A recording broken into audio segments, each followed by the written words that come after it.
Remember, chat, if you're feeling low energy, check in with yourself. Have you drinking water today? Have you drinking some water recently? Have you eaten recently? When's the last time you ate? When's the last time you slept? Have you taken your meds if you have meds? I see a Sam. Sam can't fucking hear me. You're so loud. I'm sorry. I'm sorry. I was very excited. Love you. All right, hold on. Hi, Waba. I was very excited.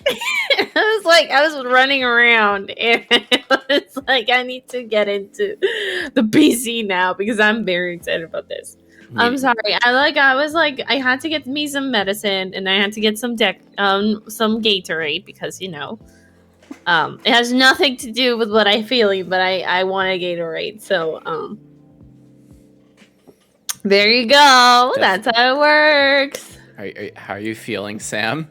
I'm good. I'm just having a crappy bug right now on my stomach. Oh, no. I want to kill it so bad, but it's okay. If I kill it, I'm going to have to reach on my stomach and actually kill it, but I can't do that. So just jump in and kill it. It's fine. So I'm just dealing with it right now. But I took some medicine and I was watching shows and I was watching some Disney shows to kind of ease the pain, and then I'm here. Hey, everybody. Okay. Well, I'm guessing you told your community about us because I see some of them in here. Yes, I did. You know, I'm big on announce every single time that I have something that I am I get other invited for something or I am able to talk about something with someone else. I always spread it out.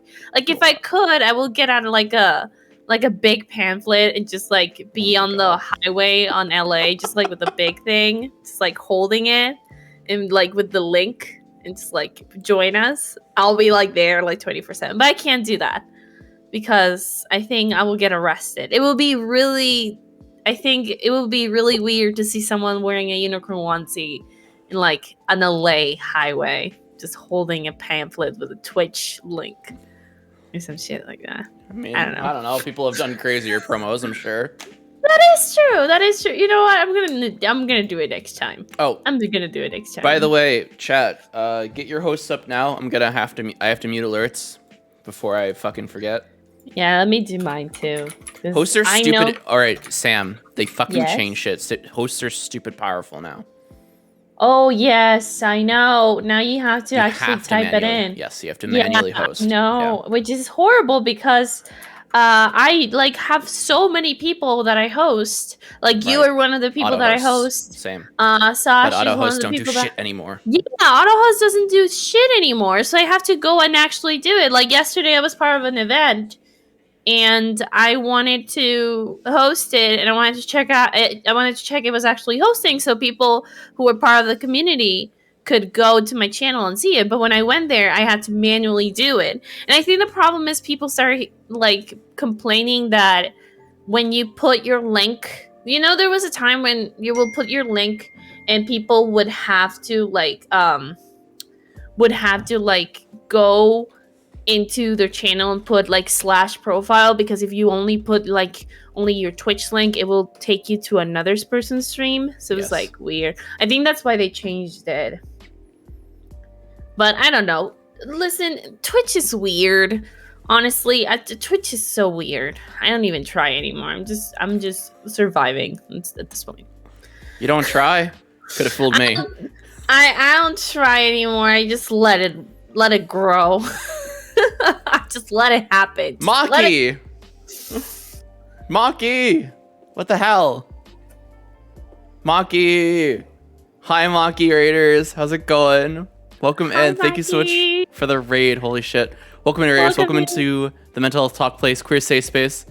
We've just started our talk here with Sam the Unicorn. How are y'all doing?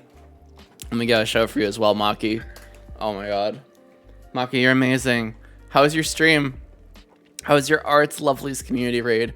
Welcome in. We're about to talk mental health. We talk a lot of mental health in here, but we also do... Hold on, real quick. Come catch Waba live Only on Twitch.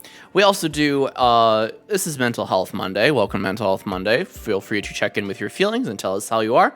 But we also do Friday, Metroid Prime, Saturday, Dungeons and Dragons. We have 2 different groups. We have this group and the VTuber group. And then we have The Sims 4. We also do meme review like once a month now.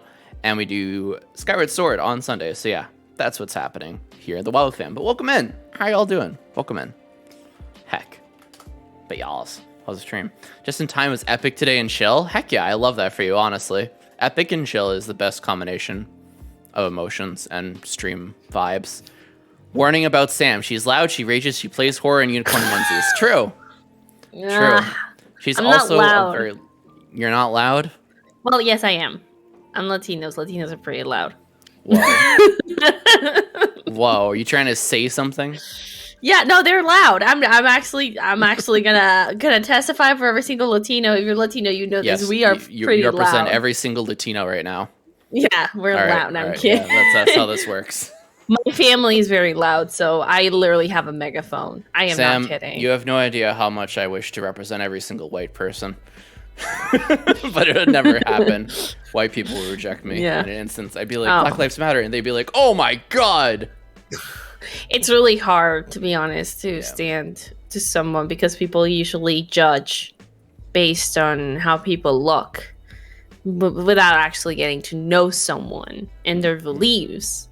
So I think that's something that the people need to work on. I do get because some people just because of the way you look, some people start thinking that you have certain ideals, but it's really hard. It's a hard conversation sometimes.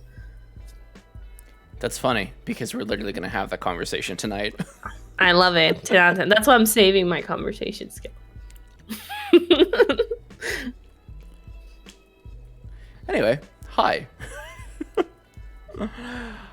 Sam, how about you introduce yourself? Tell us about yourself, tell us about your streams, tell us about your community.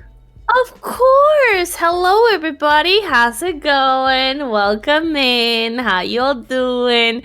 I'm Sam the Unicorn. Yes. Hello. I am a horror streamer. Ironic, isn't it? And I started streaming on Twitch, like a year ago? Yeah, like a year ago. I don't know. When did I start raiding you? Yeah, I think it was like a year ago. Yeah, Waba was one of my first friends when I first dropped into Twitch. So Waba was one of the first people that I met. And it was thanks to Saj, Aya, and then I think because I met you, and then I met Saj, and then I went to everyone else. But I started streaming 1 year ago.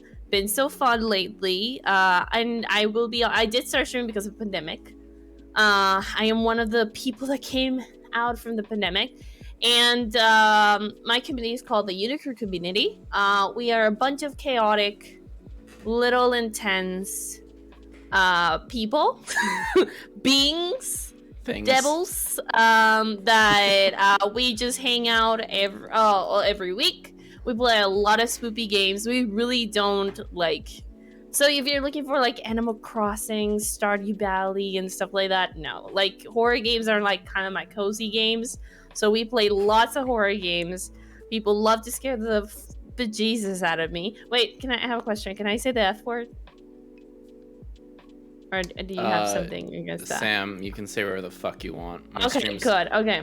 My streams are marked 18+. I just wanted to check because I said the F word once on a stream and it was a family friendly, and I was told it was great. You just said a lot of stuff. Sam, you bitch. Oh my god, I can't believe it. I'm a bitch, okay? I'm a bitch. Watch your fucking tongue, alright? I know, I'm a fucking disappointment to everyone. Get that shit out of your mouth. I know. I'm such a shitty person. Anyways, so they'd like to scare the crap out of me every time. But it's fun, it's relaxing. It's my goal here on the Twitch platform is kind of, because a lot of people tend to be terrified of horror games.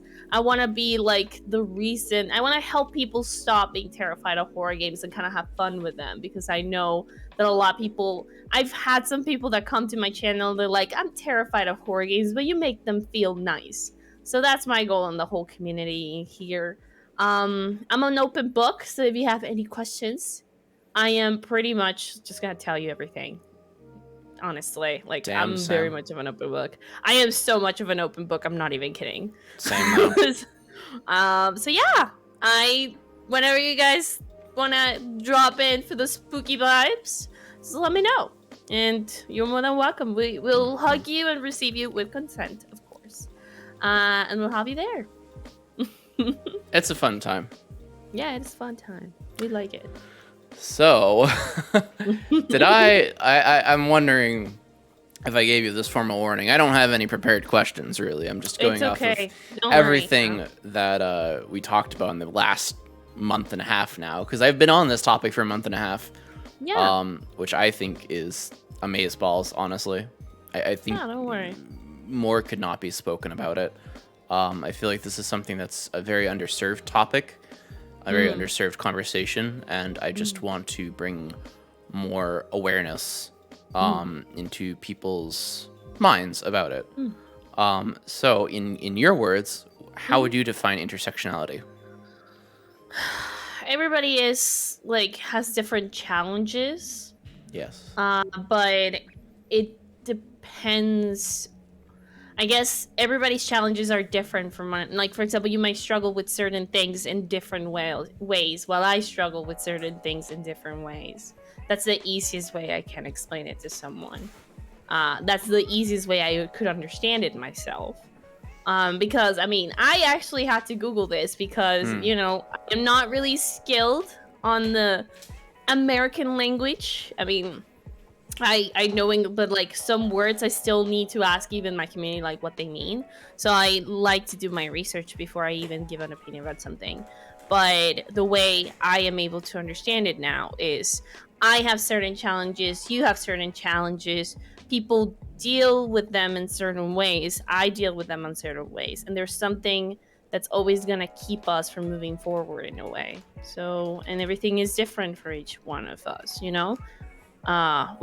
some people might look the same, but that doesn't mean that they go through the same challenges in some way. So absolutely, yeah, that's how I would explain it to someone. No, I like that. It's very accurate, I would say, honestly. You mentioned just now that you're not that great with English. Why is that? No. Well, I'm not great with English by the fact that I learned English when I was I started learning English when I was 5 years old. Okay. I've been learning languages since then. I became fluent in English probably around 12. So it was a long process. And when I mean that I'm not great with English is because, for example, when you go to school and you learn Spanish, which is my native language, you learn the Spanish. Spanish is your first language, yeah? Yeah, Spanish is my first language. So you learned the Spanish language that they teach you at school. But then when you're probably not the same Spanish, though. Yeah, it's not the same Spanish. For example, if you were to be put on Mexico on a town and try to kind of incorporate the same words that you learned in that class, they might not be accurate or translate the same way as you will go and talk to the people on that town, there are idioms, there are slangs, there are certain different things that you don't learn entirely on the classroom, and now that, for example, I moved to the US 4 years ago. So wait, really? Yeah, I'm brand new to the US. I moved probably 4 or 5 years ago. Oh, so, shit. What was your country origin? My country of origin is Mexico. So I moved to the US. Yeah, so I studied high school, primary, all of my education was in Mexico. And then I moved here because of family stuff. I moved to the US and I started college here. I studied for college. I was living originally in New Hampshire. So I spent my first years is living in New Hampshire. I studied film. I have a bachelor's in communications and film, basically. Nice. And I recently graduated and everything, but I studied in New Hampshire, and then I moved to LA. Once you're put, it's like your whole world changes. From one day you are on your high school graduation, and the next day you're boarding a plane to Boston, and now you're living on a hotel for the next 6 months. So it's a lot of changes happening. You're put in a different kind of environment and a different place with different people, so you learn so much more, and you start realizing that maybe the things that you thought you knew are not really true. So every time, like for me, streaming, I stream mainly in English. It's exhausting because again, English is not my first language, so my brain has to think in pregunta? like... Yes, ¿qué pasó? ¿Prefieres hacer el resto de las entrevistas en español? No, it's fine. Está bien, no te preocupes. No, it's fine. Like, what I mean is, like, I didn't look that one up. It's been a while.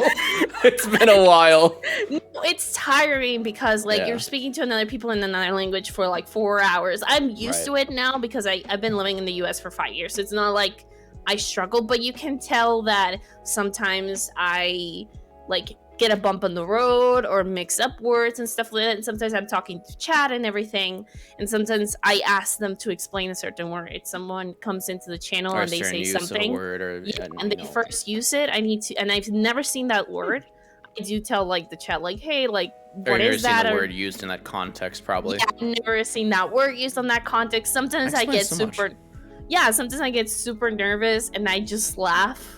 And I'm thinking, like, I don't know what that word means, but I'm just gonna laugh because it's gonna make it better. So, I am that type of person. I'm still learning, you know, especially now that I'm talking to different people from different places. Like, there's people from Canada, there's people from Germany, there's people from Japan. So there's people that learn English in different ways from different environments. It's a struggle, you know. But like sometimes my Spanish like comes out. I'm not gonna lie. I have sometimes been on the problem that my Spanish just starts popping out in like I start speaking in Spanish and I don't realize it, and they have to like tell me like, yo, I mean, Spanish. You can I'll understand like every third word though, because it's been a fucking minute since I've taken Spanish. Yeah, like for example, on our recent stream, there was this word. You know how video games have different game modes? Yeah, game modes. I couldn't pronounce the word modes. I kept pronouncing it mods. And it's mods. Yeah, my mods thought that I was pronouncing it mods, like I was talking about them. Like they will hear me pronounce mods and they will think that I was talking to them. So it's like a whole lot of struggle, but that's what I'm saying. Like I am not... Like, I may not struggle as much in English as I do with different from other people, but I'm still learning every time, you know? And sometimes it's been a challenge. Sometimes it's been quite a struggle when you end up a stream and you end up with like your throat is all tired, your head hurts and everything like that. I love it, but it's a struggle indeed, you know? It's a challenge, and it's still getting better, you know, now, but sometimes I will like I will forget a word and stuff, and I have to come up with something else. So it's very like, it's like something I keep learning, and it's gonna keep happening because it's part of who I am. Like I am before I am American, I'm Mexican, you know. It's who I am. Like Mexico's always gonna be there for me. Oh damn, I was missing out on this because she's Mexican. Spanish is always going to be there for me, you know? Right. So I can try and speak English, but Spanish is always going to kind of try to take over, you know? So, and it's just what it is. And people want to embrace the whole community. They want to be part of me. They want to get to know me. They're going to have to embrace who I am entirely, you know, as a streamer and as a Latino streamer, you know? Absolutely. Have you ever had anyone that like really kind of pushed back against that? Oh yeah, all the time. Yeah. Not even push back, but they I blocked them and banned them. But like at the beginning, I had a lot of people that will drop into my channel and they'll just call me, for example, Dora. They'll go for like different stereotypes and things that related to me, especially during the Trump era, for example. It was a whole joke about like, you know, I'm sorry if someone in the chat that's kind of like, I'm gonna go into sensitive topic here, but for example, ICE, you know, they'll tell me like, you know, ICE is gonna come get you, ICE is gonna like take you out of your home. So it was like a lot of like disgusting, are you even legal kind of shit. illegal kind of stuff. They will be like, I'm gonna report you to ICE. They're gonna come, and I am legally here. My family luckily is in a good position. I'm legal here. And We're you don't have to working fucking explain that to strangers either. I don't want to explain that to strangers, but it was a struggle for me at the beginning, especially at the beginning. First months of streaming, I didn't have the bone that I have right now. Like now, if I get offended, I just don't even like my mods have it. I have it by my own. Like I have command triggers. I laugh about them. Like at the beginning, I was a tiny person in a swamp of like different people that I didn't know. So it was hard for me. Like I thought of quitting a couple of times. But then I realized how much I love streaming that I didn't want to get that in the way. But even now I have people that are not very on board of it. That's why sometimes I guess I have it on my description that I'm Latino and everything, but I guess that's why sometimes people kind of get shocked about it because I don't talk about it a lot of time, and I'm starting to do it more. And the reason why I didn't used to talk about it a lot, who I was like as a Mexican, that I was a newcomer into the US, because I was originally afraid of what the would mean. Would that mean that I was going to progress as much as my other streamer friends who are not Latino? Or would that mean that I would be representing more challenges? So I was afraid of what that could mean for me as a streamer growing on the platform, But now I've learned to kind of embrace it. And I'm, like I said, if you want to be part of my community, if you want to be part of who I am, you want to get to know me, you're going to have to accept that you're talking to a Latino streamer every single time. I might be wearing a onesie, but the onesie is Mexican.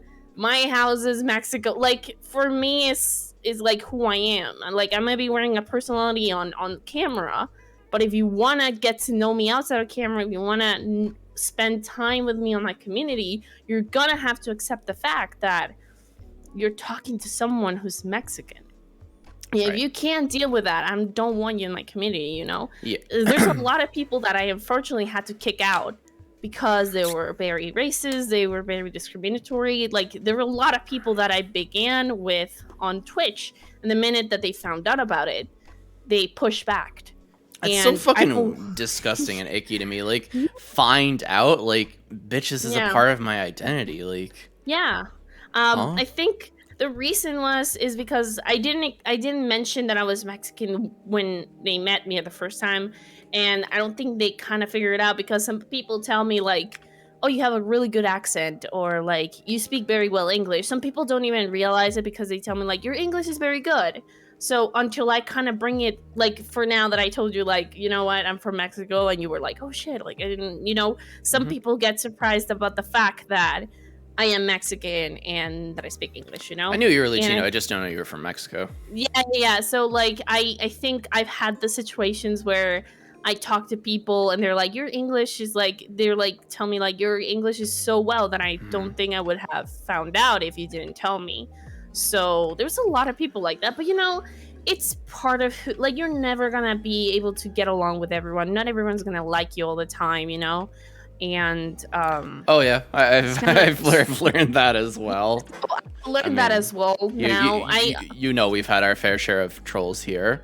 Yeah, so all the hate rage shit happened. Oh my god, yes. And I'm sure you got your fucking share of them as well. For hate rates, not so much actually. Really?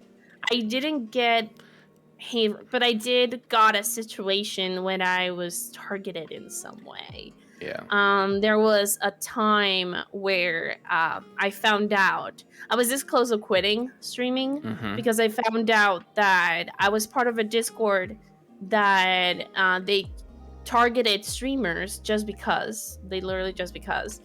And I was able to share it on social media. I'm not sure if you, I think you knew, I'm not sure if you knew about this, but like, they would come into my stream every single time. They followed me and they'll bring kind of their army of minions. You told me about this. Yeah, so they would like come up with horrible usernames like Dora the Explorer, Whale, stuff like that. Were fat shaming me for who I was, anything that I was. And I was part of this Discord. It was very much, I'm not gonna say it was too much for me to handle because it was every single time, and it kind of bring back. I was so caught up on this that my quality on my content and me as a streamer kind of fell down, kind of like got hurt. And it was until I was able to find out who it was and reported them and got rid of them that I was able to kind of move forward. I luckily was not hate rated mainly because when all that happened, I was taking like a break from Twitch because I was traveling a lot. But I did have friends who got hate rated. But that kind of experience with being part of that kind of targeting was really like, that's kind of what got me into being a little bit more tough, being a little bit more less kind of sweet, more a little bit TV in some things, because I did change. There's a lot of things I did change, and a lot of people notice that I become a little bit more tough when it comes to dealing with things that I tolerate on my stream, things I don't tolerate in my stream. People that come in, even people that knew me in the past, there's certain things I don't let them do anymore. And they've noticed that. Some of them have walked away, some of them have embraced it. What kind of there's things? Always that. Because I experienced a similar thing. Yeah, I want to see if we can compare our experiences here and learn. Yeah, of course. So, for example, there were certain times where I would allowed like heavy joking towards me. They will about joke what, about, though? for example, who I was. Some people knew I was Latino. Some people knew that I was I will let them kind of joke more about the stereotypes, be like, have like a heavy, let's say like a heavy influence of what I would do on a stream. Right. Because I was afraid I was going to lose them. So, for example, I had a stream planned. I would kind of let my stream be guided by the viewers rather what I wanted to do, you know?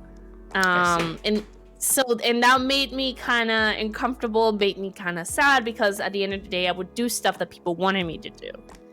I would do stuff because I was afraid that I was going to lose them, that I was going to lose a community, you know? I was afraid that if I didn't do it, people were going to walk away from me. Eventually, I realized that this was my content and people go fuck themselves if they don't like it. So I eventually said no, and people didn't like it. And that's when people started to kind of walk away, and some of them started to come back to target me. And it was a whole mess, but that's when kind of started putting my barriers. Before, I didn't have any barriers. I didn't have things that protected me. Now I have certain barriers, you know? That I kind of have established. Like, for example, you can joke about certain things with me if you're a first time. Like, I have had some people in the past when, for example, I met them for the first time and they will throw a heavy joke at me and I will kind of say nothing about it and just let it fly, you know? But now, if someone comes in and they say a heavy joke and I don't know them, I will immediately stop the stream. And if they offended me or someone on the community, I will tell them to get out. You know, before I wouldn't do that. I wouldn't be the type of person who would stop a stream and say get out, you know? Because I didn't like it, you know? Yeah, you know, that's one thing. What do you have? I was gonna say, I mean, I think a lot of people in here that know me know that I've gone a bit back and forth about this kind of stuff. Yeah. I definitely don't... I set a really hard boundary about, like, you know, my stream is my stream. This is my content. Yeah. Like, I'm going to talk about mental health stuff. I'm going to talk about whatever the heck I'm going to talk about, you know.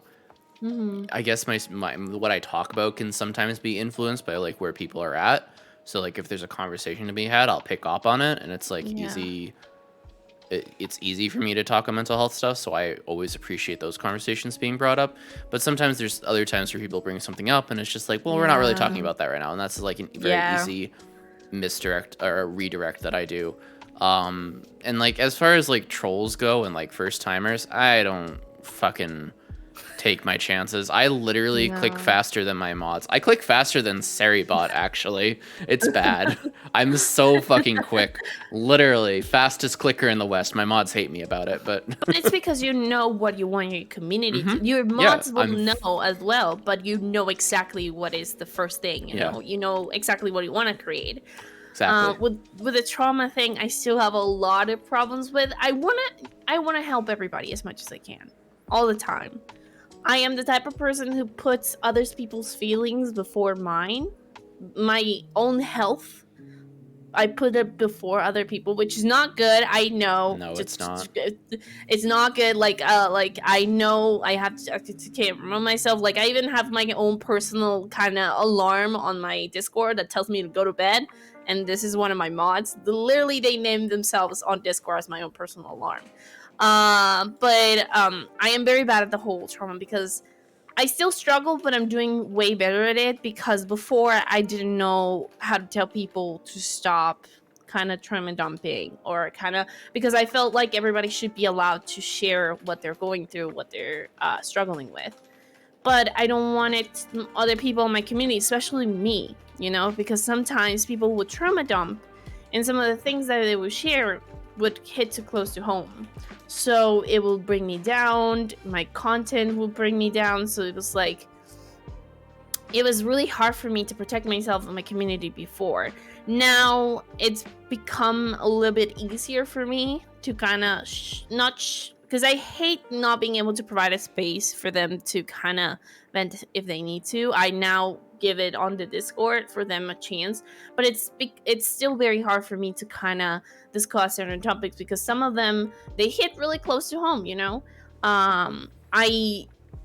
It's hard. Sometimes I am not able to really respond in time. Luckily, I have a great group of mods who already know how to handle these things. They have been experienced with it, Man, I should start fucking hosting workshops about this because this is something I'm very passionate about personally. Yeah. I mean, you may or may not know this about me, but I have a master's in mental health counseling, which means I qualify for licensure. But I make a very, very hard boundary in my own streams, in my own community, is that I'm no one's therapist in here. And Twitch chat isn't my Twitch chat and anyone's Twitch chat for that matter is not your personal dumping ground. And I really, truly, actually hate that I have to use the word or the phrase trauma dumping.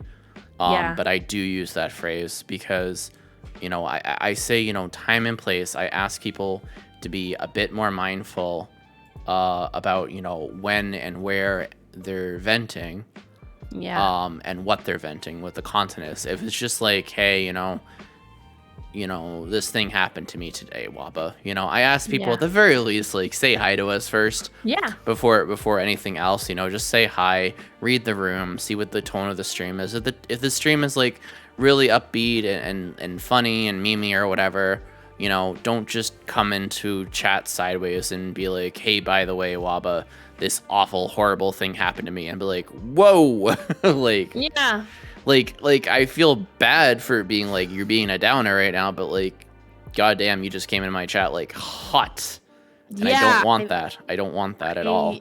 I had that happen a lot. It's not good. It's not good, and it's not fair to me, and it's not fair to the rest of chat. Because I really pride myself and this community on being a safe space for everyone. And, if we're talking about a particularly, like, triggering topic, like, for instance, like, Mental Health Monday during, like, relationship month, I tell people, like, straight up front, like, we will probably be discussing, like, abuse and stuff. Yeah. So if this is something that, like, really triggers you and really, like, activates you in a bad way, please feel free to exit the stream, close the stream, mute the stream, whatever. I don't want to bring harm to people, but I do want to, let people know that, hey, we're probably going to be talking on this today. Yeah. And it's okay to talk about it, and it should be a conversation to be had, but I want to give people that chance to, at the very least prepare themselves, So that's why I ask folks, say hi first at the very least. Yeah. And also like ask for permission. Like you don't have to ask for like every little thing, but like, I think there's a general. I'm demanding a little bit respect, basically, not just respect for me, but respect for everyone here. And as far as like really heavy events go, I tell people keep it to the Discord. If it's like something really, really rough, please put it in the Discord vent channel. That's what it's there for. You know, / you know, that's why I'm big on resources, which is like, again, I'm not someone's therapist. I really don't want someone, you know, I say my DMs are open and that's true, but like if someone starts DMing me some like really heavy stuff, I'm just gonna be like, I'm just gonna point you to my resources, because you know, I really can't be handling this kind of thing. Like I'm dealing with my own mental health too, you know, and I'm not trying to discourage people from messaging me about what's going on. If I ask, if I'm asking, that means I'm giving you permission, I'm giving you consent to talk about something, you know. But you know, it depends, and you got to be really careful, and you have to make really good boundaries, because people can see a streamer and think, oh, they know everything about them, and like, oh, you know, they see Waba as like this really great person about mental health, and they can get talking, give me advice. But that's the thing, I can give you advice. Therapists aren't really supposed to give you advice necessarily. You know, therapists are supposed to help you develop like action plans and stuff. Therapists are supposed to help you, you know, process your emotions out. And, you know, we can definitely do a little bit of processing, like feeling stuff out here, and, you know, mindfulness and meditation practices, but I can't be a therapist, and I definitely can't be a crisis therapist. You know, we've had so many countless situations now where I've just like, you know, I've had enough. Like, I can't do this. This isn't good for me, and it isn't good for the community. You know, I want people to understand that I do care a whole fucking lot. But I need them to kind of reel it back a little bit, because this is a safe space, not just for you, but it's for everyone, you know? And I always think about scaling wise, like say if I had 200 people in chat and I missed one person's chat, and to them, me missing their chat message was like the end of the fucking world, and they're going to go commit suicide because of it. God forbid that never fucking happens. But like, for God's sakes, my Twitch chat's not 911, and neither is anyone else's, you know? Please, if you're struggling, if you're seriously in a crisis, reach out, call 911, call, you know, a line. I have resources. They're there for a reason. I'm big on resources, and I'm big on pushing people to, you know, seek help and normalize seeking help. And I normalize mental health conversations as well, but I can't be having that kind of thing in my chat. I can't. It's technically TOS too. Like, I'm supposed to ban people if they say that they're feeling suicidal. I don't. Because I understand as a mental health professional that feeling suicidal is different from I'm going to commit suicide right here, right now. Sorry to fucking bring this up, everyone, but yeah. It's stuff like that. This is where my brain goes. Is I go to like the worst case scenario, like I just go to the extreme. It's just be like, am I okay with that extreme? And it's like, no, I'm not fucking okay with that extreme. I need to make a boundary, and I need it to be very solid. You know. 741-741 is the crisis text line in case anyone needs it. Yeah, that's actually one of my commands. It's a text line. We also have a bot in here, called RTS bot, and you can like look at the list of commands and everything. It's super awesome. RTS bot. It gives you all sorts of resources. Some of the resources I already have in the panels below, but yeah. I have like a list of like a contact information, because like you said, I want my community to know that I care about them a lot. Like I really do, and they know I do. And you can care about your community, but not at the expense of the rest of your community or yourself and your own mental health. Not even myself, because it had to turn into a point in the past where it reached a point where now I close my DMs.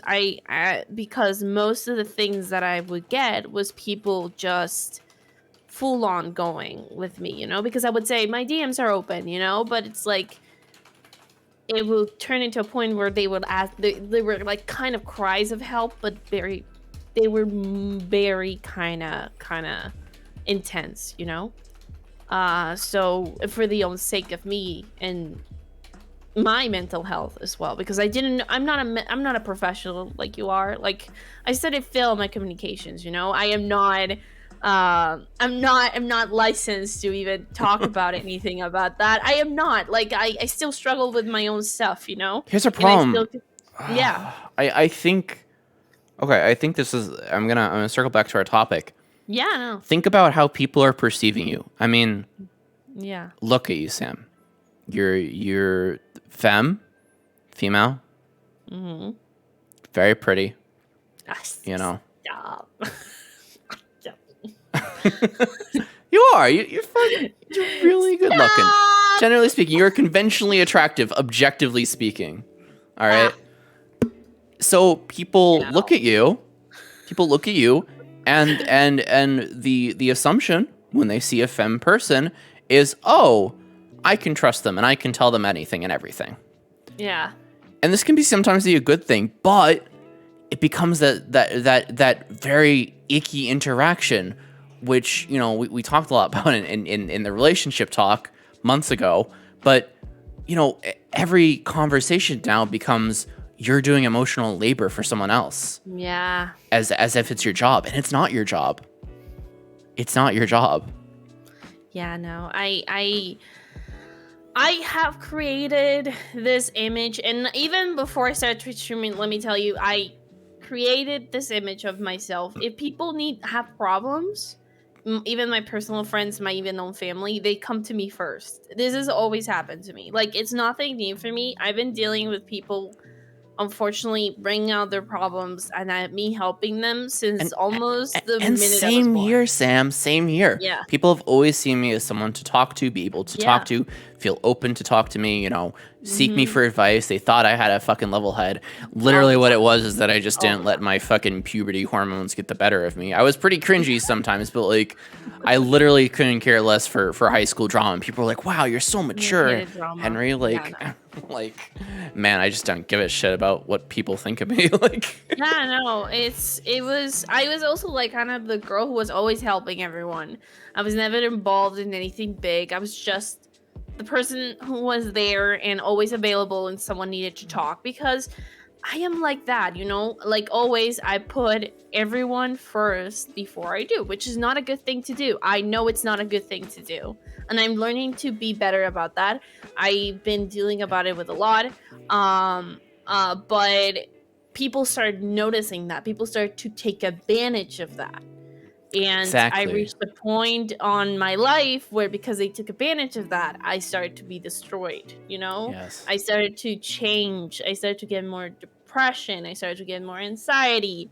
I started to get more getting into a dark zone. So it's like, because I was dealing with my own stuff. And on top of that, I was dealing with somebody else's stuff, you know? And it was hard. It was complicated. And it changed me. And even now, I try not to do that anymore. I'm always there if someone needs to talk about something. Right. But now I know my limits, you know? Now I know that I am not someone's toy that they can just grab when they feel bad, and then when they're done with it, you just put it on the side and then just let it accumulate on the corner, gathering dust and everything, and then when they feel bad again, they can pick it up again and keep accumulating, you know? I don't do that anymore. I have friends that they know that they can rely on me, but they know... I'm holding my tongue. They know that I am a person, as a person I've changed, you know? So there's a lot of things. And I think the reason why people think that they can just take advantage of me is because of how they look at me, you know? Because I'm always told to be this sweet, nice person, you know? And always listening to everyone. And it's an image that has chased me for a long time. I'm good with it. It's just sometimes that image of cute and someone who's always there for you has become kind of dark to me. So I can pretend to be happy all the time, but that doesn't mean that I am happy all the time, you know? I could be not. I could be happy. I could be happy all the time, but on the inside, you don't know what I'm dealing with, and it's all because of things that have been accumulating, you know. So yeah, I mean, I guess people think that I'm easy to talk to, but sometimes I just don't want to talk, but I'm pushed to do it because I see people in need and I put others first, you know. Don't do that, Sam. Yeah, I know. I shouldn't do it. I know. But it's like this kind of, you know, you have this kind of need to help everyone. I understand, there's Sam. this need that keeps pushing you, I but you understand, know it's Sam. bad. Yeah. And I definitely was that way for a Yeah. long while. Yeah. But it wrecked me. It wrecked my mental health. I was trying to take care of other people when I myself was barely being able to get out of bed and even shower. Like, I was Yeah. a fucking disgusting mess. I was. Yeah. I wish no one had fucking known me back then. But Yeah. you know, that's how I was. I helped everyone. I put everyone else first. Yeah. And you really gotta understand that putting yourself first is not selfish. It's self Yeah. it's self-preservation, and I'm big on that in this community as well. I tell people, like, do self-care, you know, do you first, you know, because think, if you don't do yourself first, then, you know, how could you possibly be able to take care of other people, really? yeah. And I think, you want to know what I think was my main problem, or it still is my main problem, is that I want to make sure everybody likes me. You know, I want to make sure everybody liked me. Everybody thought, like, oh, Sam is a cool person. But not everyone's gonna like you, and that's But not something you just have to, everyone's like, gonna understand. Yeah, It's okay. it's exactly like Right. that's something that hit me until I started taking over on Twitch. You know, when I started kind of realizing, like, for me, Twitch was kind of like, honestly, like a save. Like, it was really something blessed that came from the heavens, you know, because I started to realize so much stuff. I started to kind of get better in my mental health, because I was a wreck way before. Right. Like, I was constantly dealing with a lot of stuff. So for me, Twitch was kind of that first thing that made me realize there was things that needed to be changed. I don't worry about being liked by everyone anymore. Of course, it makes me sad when some people tell me, you know what, I don't like you. Or they tell me, like, you know what, you're not the best. And it makes me sad, of course, because I still kind of want to be that person that, you know, people like. But now I don't worry about it anymore. I mean, I'm like, I like myself. And if I like myself, then I don't care about anyone else. If you don't like me, then that's a shame for you, because I'm a lovely person. But right, exactly. Big fucking agree. Have that self-confidence to be like, no, I do have my worth. I do provide value. You know, I'm big on being an ethical kind of streamer, you know? Yeah. Recently just going on a fucking kick of calling out all the fucking bullshit on Twitter. Oh, I can't stand that shit. But, like, seriously, I just try to, like, be like, no, I do have a value here. I think my community has value. I try to see this as, like, a support system that people can use. I try to see it as, like, a nice close-knit community where, like, other people can very easily join the close-knit circle that is the love, you know? Yeah. I think that's what people are looking for, and I think especially in the communities that, you know, I belong to and, you know, effectively serve, you know, just the queer, mental health divergent, neurodivergent community is, you know, it's exactly what we need. We need something like this, which is why everything is set up the way it is. You know, everything's intentional, kind of thing, and don't let anyone else really, you know, don't let anyone else provide you quote unquote feedback. Yeah, no. I don't want that anymore.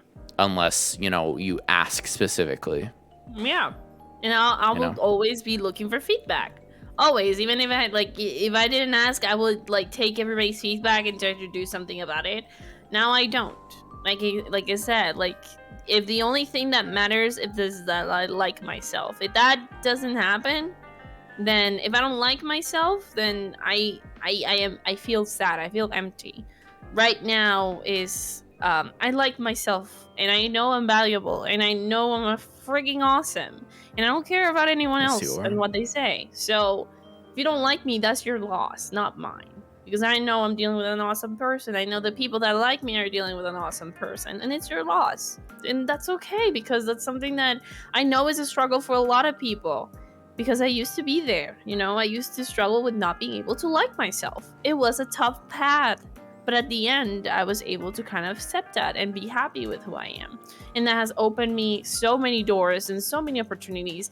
And a lot of things have been coming. They're good. And they keep transforming me, keep making me better, keep doing more stuff for me.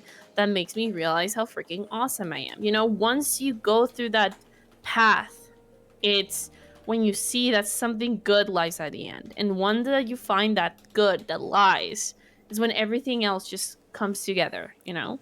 Right. It's hard, but it's possible. And it's very much worth it. Yeah, the other thing. Very worth it. Because it's worth that peace of mind. Yeah. To yourself and really to your community. Because here's the thing is, if you let yourself be influenced all the time by people in your community, then like your streams are gonna be like a fucking chaotic mess. Yeah, and for some people that works. But for other people it's just like, no, like I do have a purpose and I want to set forth a certain precedent, If you just let every single rando decide what you do, you'll end up running yourself crazy, pretty much. Yeah. Yeah, it is. Like, once I started embracing that person as a whole, you could see the change on who the content was, Yeah. Yeah, exactly.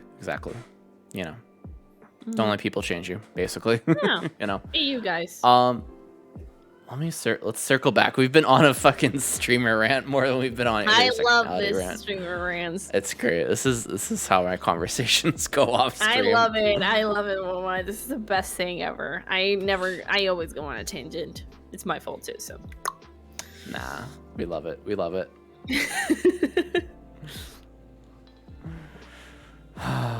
Okay. So way back, Ribbon mentioned, and I was gonna mention as well. Yeah. That when people make comments on you being Mexican and you not having English as your first language. Yeah. The fact of them saying like, "Oh, you speak English well," is like microaggression, really. Yeah. It is. It's I get that a lot with a lot of people, and I know some people don't mean it that way. I know some people mean it as a compliment because, what do you mean, hi? Oh, Sky yelled at me. Oh, okay. I was like, oh, okay, I see. I don't know. I was just like, I was thinking. But I know some people don't mean it as being mean. I know some people try to mean it as a compliment, Yeah.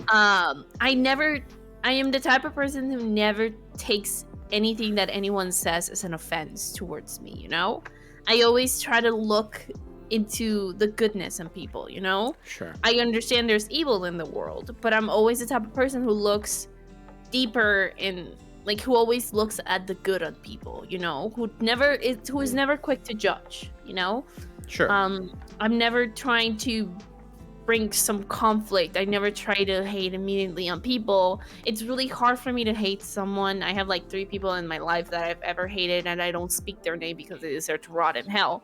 But I feel that. I forgot. It's Mental Health Monday. Fuck my mom. There we go.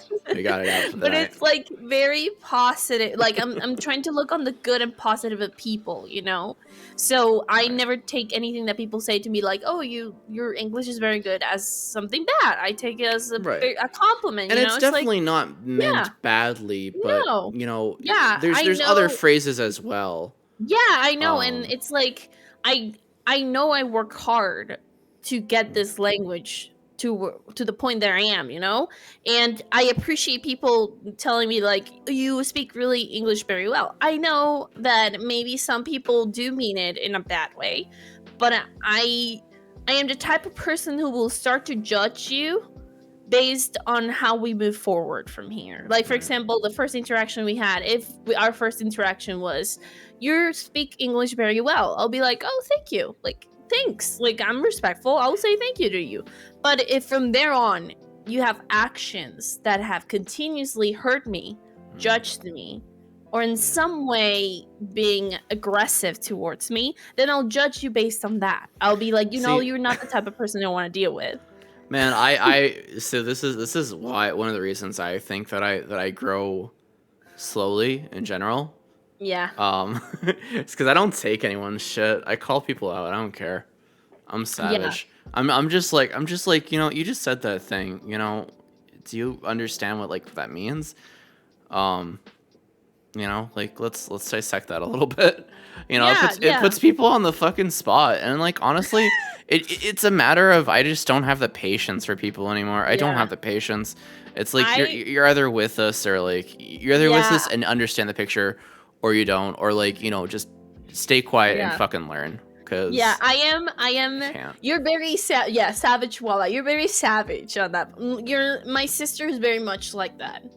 She will call people out, and I'm the type of person who grabs something. For example, if our first interaction there was something that I kind of didn't like, I grab it and then I use it in the future for something bigger, and then I'll call you out on all your bullshit at once so I can destroy you entirely, So, like, I have that patience. Oh, God. What do you have upon me, Sam? Damn. No, I don't. Like, I met, like, for example, the 3 people that I hate in my... Like, there's only... I am actually going to tell you this. Like, there's only 3 people in this life that I actually hate to my guts. And I call them all on their shit all together and destroy them.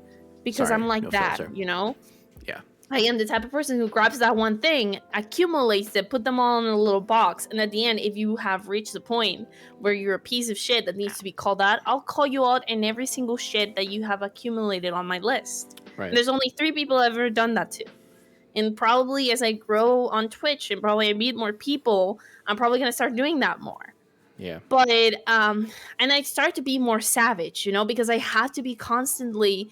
be on the defensive side because I don't know what people's actions are. I don't know what people who drop on my channel are thinking of doing, I don't know what their intentions are. So I have to be more on defensive. I need to put up a barrier straight away as soon as I start streaming. Because you never know. I have to protect myself. I have to protect everyone in the community. It's a hard job, That's how I tell people who are like kind of hesitant to ban people. Because when they say like, oh well, they've been in the community for a while, I'm like, it doesn't matter. Like, don't think this is like the one time where I'll tell people to not think selfishly, because it's not just yourself you're protecting from. You're protecting your community. Would you want someone else in your community to interact with this person the way they're interacting with you? If the answer is no, ban them. Yeah. And I had some some tough choices. For example, we had a long member of our community that he had been with us from the beginning. And one of my mods was seriously attacked by that person. Seriously attacked. Jesus. And as soon as that happened, I banned them. And I told them that is not a place for here. And I don't care. Like, I don't care how much you supported me. I don't care if you're subscribed to the channel. I don't care if you donated $100. I don't care if you freaking gave me a Ferrari for, like, Christmas.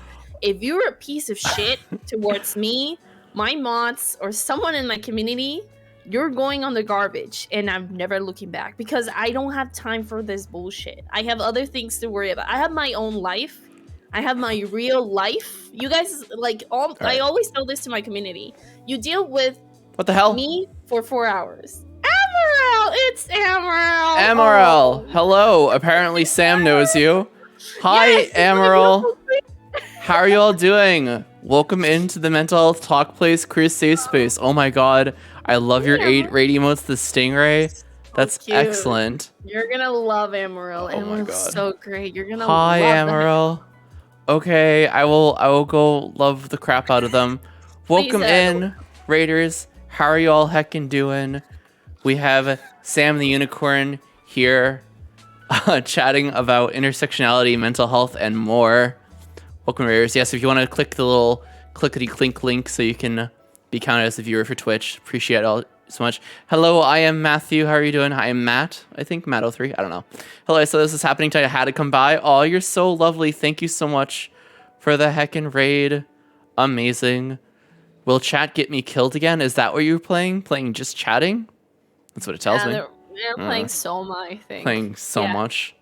Soma. But yeah, how is your stream? So yeah, welcome in. We do. Hold on. Oh my god, I have to do my spiel. We do Mental Health Mondays here. We also do. Come catch Waba live, only on Twitch. I love that transition. We also do Friday Metroid Prime. Going through Metroid Prime, we do Dungeons and Dragons every Saturday afternoon, 12 p.m. And then we do Sims at 5. Do meme review every so often, and then we do Zelda content, Skyward Sword. I have 2 different D&D groups as well. One with VTubers and one with regular Twitch streamers. But yeah, today is Mental Health Monday. Welcome the heck in. Hope you're all well. And yes, I hope you're all taking care of yourself as well. Do your heckin' self-care. If you need to go do your self-care, go do your self-care. Take care of yourself first and foremost. And yeah, welcome into this community of love and support. Gotta pass some loves for someone this morning. Yes, it was Soma. Oh my gosh, scary game. I've never joined something like this before. I saw mental health and I had to see. Well, welcome in, little Minda. Welcome in, little Minda. Minda is my favorite. Minda is actually my favorite Legend of Zelda character ever. So I love your name already. So welcome in. Welcome in. Yes. You're welcome. We do these mental health talks every Monday. They're different. It's topic of the month usually. I bring on different people, talk on their experiences. So that's what's been happening. Yeah. Yes. Hell yeah. Hell yeah. So yeah. Hi. Yeah, hello. You're in the middle of saying someone attacked your mods. Yes. And yeah. And they attacked one of my mods. And basically, I tell this to everyone. Right. Whenever you guys, they see me 4 days a week for 4 hours on a stream. You don't know anything about me. All right. Outside of that, you don't know who I am really. Like, if I share something with you, I'll probably do it like in Fan House where people get to see even more there. But you never know me entirely. So you don't have the right. I never gave you the permission or do something that you think I was cool with it. Just because I know you and you supported me for a long time, that doesn't mean that you have a special preference. And I feel like a lot of people here on Twitch thinks that before you drop the money of someone, you are in some way excused to do certain things, you know? Oh my god. You mentioned the prime example of like, I don't care if someone drops $100 on me. Yes. That literally happened to me though. Yeah, no, like it has happened to me. Like, for example, I had one person who actually also had to ban because they were being a piece of shit towards me. Because they dropped 50 subs one day. Which is a lot of, that's like, $250. That's a lot of money. It's a lot of fucking money. It's a lot. And I think they thought that because they did that, they deserve certain things. They deserve to be treated a certain way. They thought they could go off with some other stuff, you know? I banned them. Then they immediately try to contact me on DM saying, how dare you? You blocked me after all the money I dropped on you. Like, you're a piece of shit. Stuff like that, you know? And I told them specifically, not because you decide to drop money and support me, which on a certain way, that means I'm going to give you a pass on being a piece of crap. So I blocked them and never moved on. And I moved on because, you know, I don't have time. I'm not your babysitter. Mm-hmm. I am not your mom, not your dad. I'm not here to educate you how to be a decent human being. That happens at home. My god. Like, it's not my responsibility. Your parents teach you all that. Yeah, there's been so many times where I'm just like, listen, like, I know I talk on mental health and I kind of like, in a way, these talks can be educating in a way, but I don't tell people I'm a teacher. Like, I used to take a lot of time out of my streams to try to like teach people, and like I'll still teach, I'll still advocate here and there, but I don't make it my focus because it just gets tiring. And it's like, it is not my fucking job to handhold you and tell you why Black Lives Matter, because that's a fucking point of contention for some people. Oh my god, yeah. It was so ridiculous. Some people just think that the internet is a place, and people show who they truly are on the internet, right. You know? Absolutely. It's, and then because anonymity. Yeah, you know, you see all the shades of people. You're on a screen. Nobody knows you. Nobody can, like, unless you show yourself on a camera. But suddenly, because you are behind this screen, you feel this rush of power that allows you to do anything, you know? Not afraid of consequences. And when people call you out on it, you feel bad. You feel enraged. You know, it's a human emotion, you know? But that doesn't mean it's right. It's not the correct human emotion, you know? It's just crappy. People feel crappy when people call them on that, you know? Yeah. They feel they're protected on the other side of the screen. But when somebody calls you on it, on your shit, you feel like you're right back at home, you know? You feel that power kind of being drained out. And I had to deal with a lot of people like that who feel like they're kings on the other side, you know, who are masters of the universe just because they own like a PC and they're able and they can clack whatever the fuck they want under a keyboard, you know? I am not going to provide that space. If you want to do that shit on another channel and they allow you that, then go for it. Go to that channel. That just tells me more about the person that you're doing that with. But not in my channel, because I know exactly what I want my my community to be. I don't want you to be here. Same, literally. Listen, there's my fucking command, Waba fam. That's what we're about. You want to be about it? Fucking join us. Drop a follow. Join the Discord, all the good stuff. I keep forgetting to plug the Discord, but yeah. So for example, this is something that I try to tell my community every single time we raid. And I tell them this. Yes. Be mindful that not because you can joke with me in a certain way, because that it's the same thing with this other streaming. Be respectful of their barriers. Yes. Be respectful of who they are, their pronoun. Like, I've had someone once, and I had to ban them, and I got so ashamed that I messaged every single mod at the chat. It was a shame for me because this person we raided, and he started behaving the same way that they will behave on me. They started to make the streamer uncomfortable, and I could see the streamer being uncomfortable. And this was a streamer that I admire. Now they're my friend. We hang out all the time. And I had to talk to this person, tell them, like, what you did was in complete out of tune. You shouldn't have done that, made the streamer uncomfortable this way, because not only you affected me, you affected everyone else. How is this streamer gonna think of our community because of the way you acted? They're gonna think that I allow you to do that shit. No, I may allow you to do that shit on my channel, but not because my channel is ready to another channel. That means you can get to be a piece of crap on their channel. So Jesus, that is quite a fucking tricky situation. I've never had to deal with something like that, but if I did, I would immediately want to ban them from my community. And I banned them.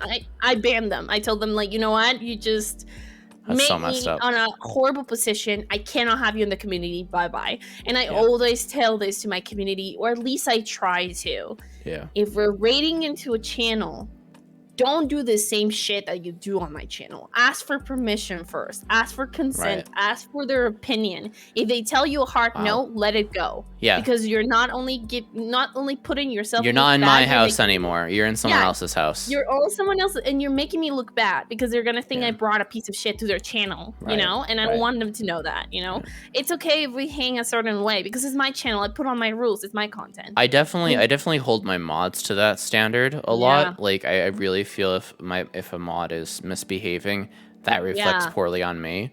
Yeah, and it does. I talk a bit about professionality in the channels that I mod in as well. And I should probably bring this conversation a bit more to other channels that I mod, that I'm active in. But really, it's huge to me, professionality. And I know I get to be chaotic and I fucking curse and say this and the other thing, but there is really something to be said to the value of, you know, just being professional and conducting yourself properly. In a certain way, you know? Yeah, and my mods, I have a great team of mods. I honestly I could not be asked for be protected for a best group of people. They're amazing, they're wonderful, 10 out of 10, I love the heck out of them. They know this.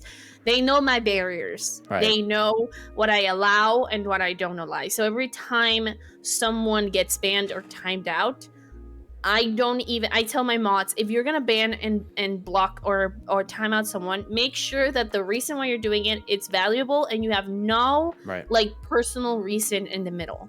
Absolutely. I don't want to have a mod that is guided by feelings on, like, it has to be a decision that has a reason why, no? And whenever someone gets banned or time out and they ask me, why did you time him out? I was like, or why did this mod time me out? I always tell them, my mods know exactly what I like, what I don't like, my barriers. And if they time you out for a reason, it's a reason, and I trust them entirely. And I'm putting a lot of trust on my mods, you know, a lot of confidence on my mods. You have to. And they know not to abuse that power, because I don't want to have problems with them. But I have a great team of mods who know exactly what it is. So, and I know there's a lot of chaos on my community sometimes, but it's a fun type of chaos. It's a safe one. Yeah. Sorry to interrupt. It is unfortunately ad break time. Actually, the command was correct. I run a 1.5-minute ad every hour to prevent pre-rolls for people when they come into the stream, so no one should get pre-rolls. But yeah, we have to run a 1.5-minute ad, and I'm gonna add Plumbob back into the call as well. So I'm gonna go be your screen. So yeah, see you in a 1.5-minute, everyone. All right, that's the gist of it. Where's my be right back screen? There it is. Boop.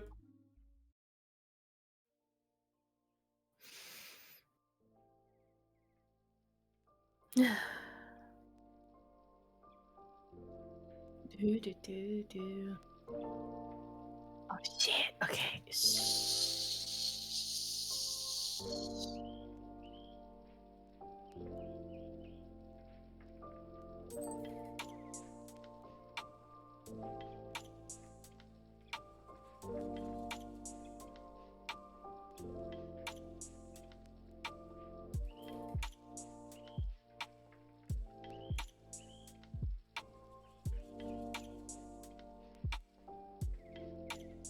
Okay. I was like, should I mute myself? So I muted myself. It's like I'm gonna mute myself. I don't know. Okay, I don't know. Okay, if I fart, I am not apologizing for it, by the way.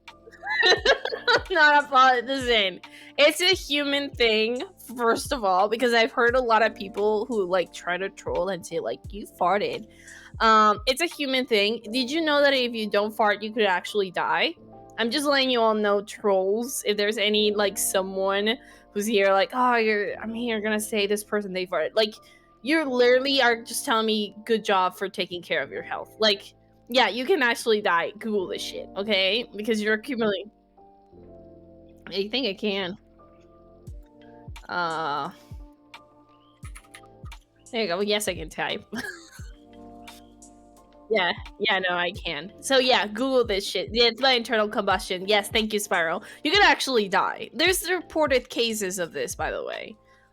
There's people who have died from internal combustion. There's been like 2 cases, I think. I watch a lot of crime people, but every single time that someone, because I've had a lot of trolls that come in my chat. You're ridiculous. I had a lot of trolls. Because I even have a clip on that's my top clip on my channel that says Sam farted. And I had some trolls that they're like, "You farted," and I'm like, "Yes, thank you. Yes, I did. That means I am a very healthy person. Like, if you fart, that just means that you're a healthy person. It can also mean a lot of other issues, but like for me, in my case, like if you fart, that's totally okay. Fart away, people. Like fart away. That just makes you more human. And if people are gonna love you, they're gonna have to love you with your farts. Okay, so." Love you with your whole farts. You have to love. Like, I had an ex-boyfriend, God, and I farted with him. Like, I farted in front of him, and he looked at me, and I was like, "Dude, like, if you love me, you're gonna love me with my farts. If you don't, then you can just get away from me because, like, we can break off right now." I literally told him, "If you cannot like date me with my farts, we can just break off right now because I'm gonna fart a lot." I mean, I could probably ask Frankie right now.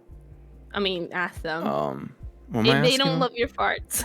Hey, babe. Do you love my farts? No. Okay. What did you say?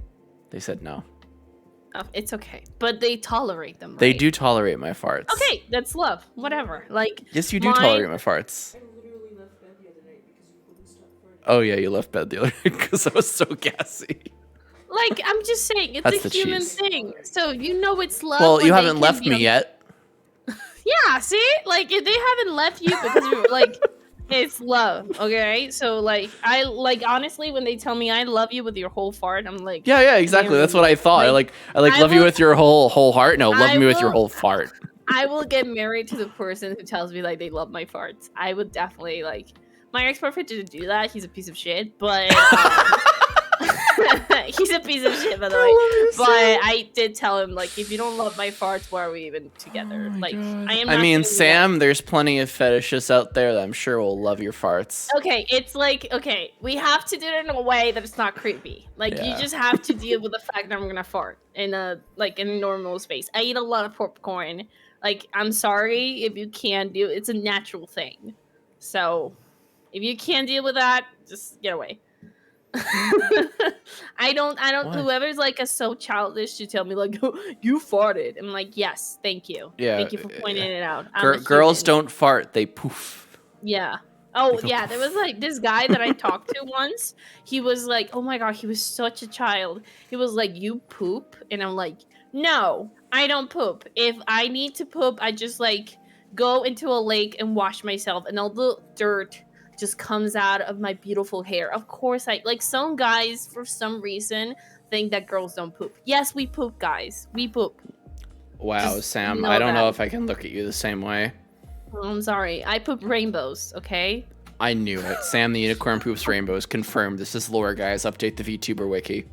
Yeah, I remember going with like I know there's a lot of guys out there who apparently once you tell them you poop, they can look at you the same way. You know, it's like stupid. They literally cannot look at you the same way. So yes, guys, we poop. Yeah. Just letting you all when know. When I found out my cat can poop, I never looked at him the same way.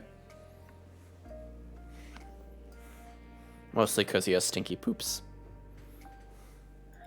No, like it's so stupid when there's like I listen, if I could go off, I could go off. Okay, you guys, I am not gonna do it because this is mental health. But if you ever want me to like go off about all the stories I have with guys that have dated who like honestly believe the worst stuff, like they believe the most stupid stuff, Sam, just let me know. Sam, why do men? What I don't do only I've been starting today, of course, like for those who know, I date both. Like I go both ways. But most of my life before I discovered myself, because That I wasn't the question, but you know, go off. Keep going. Well, I'm gonna go off because let me tell you something. I've recently been able to date some people, and they can both be crappy. You know, Sure. like there's no like excuse here. Like only men are worse. No, it's both girls people. and boys. It goes both ways. Everyone. You know. But men, I had more horrible experiences because I used to date a lot of men. But it's just stupid sometimes. Yeah. So, honestly, I know a lot of people who put a lot of pressure on being with someone. And they put a lot of pressures on themselves. They're like, I had a roommate that she would like honestly just talk all the time about boys. And she would feel like she was incomplete just because she didn't dated someone, which I found to those people to be very shallow and very boring. Because it's like, if you cannot be happy with yourself, why are you even here? Like, I honestly feel sad. I genuinely feel sad because I think society definitely dictates girls to think that certain way. Of like, you know, oh, you don't have anything unless you have like a boyfriend or else you have a partner. It was so annoying. And it's like, come on, like you have a whole personality. Don't let people tell you that. And like, you want to know another worst thing? Okay, this is I'm not gonna like if you like the show, please don't let me influence you. Like this is just my opinion. The other thing that kind of annoyed me about this is because she watched a lot of The Bachelor, so she had this kind of image. I can't with those shows. I can't either. I just found them to be very disrespectful because they literally treat women or men like they're a fucking menu. Like the only reason why those girls are crying is because everybody knows that they're a whore now, and everybody's like a high school teacher, so the world knows that they're a whore now. But they also told them to cry. It makes for better television. Yeah, they tell them. So yeah, like it's just for me those types of shows, and she watched these shows and she felt like just because she wasn't with someone she wasn't happy. And I feel like shows like this feed this ideology that if you're not with someone or you're not dating or attempting to be with someone, you're not really living your life to the fullest. You're not really a happy person, you know? Oh man. See, I always tell people like, listen, I was single for the longest time before I met Frankie. Yeah. And it was literally because I didn't want to actively look for someone. Because I felt in my heart that you know, of all, I wanted to work on myself, and I wanted to focus on myself, and I wanted to be happy with myself. Yeah. And if I could be content with myself, then eventually I would, you know, just naturally attract someone that, you know, would get me and be okay with where I was at. And that literally happened. Like I literally get asked a lot to the point where it's become very annoying to explain every time. But I don't know, like people tell me like for example, dating sites. When I go on dating sites, they ask me like one of the messages that people send me is like, "Why are you still single?" Or like, "How is it that you can still be single?" My response every time is because everyone that I've dated is very shallow. very boring or just a piece of crap. And I am not going to reduce myself to someone who cannot satisfy me both emotionally and physically. So unless I find that person, then I won't be single. Listen, you tell your next partner, you'd be like, you either make me come 5 times in the next 30 minutes or it's not happening. Yeah, they're kind of like my farts, so this is not happening. You gotta like my farts. You gotta make me fucking come 5 times right now. And this is, so stick your whole head in my ass, all right? Stick it there, and if it's nothing happens in the first 5 minutes, we're done. But it's like a horrible thing, and society is very much to blame. And we Can I help you? Things do change, but I could help you.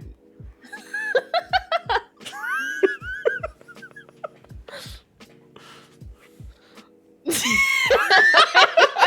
gonna have a lengthy discussion after this at home. Sam's gonna take me out back.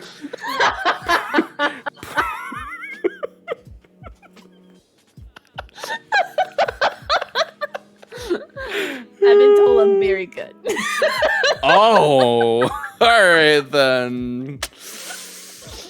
Gonna have to conference with Frankie about that one.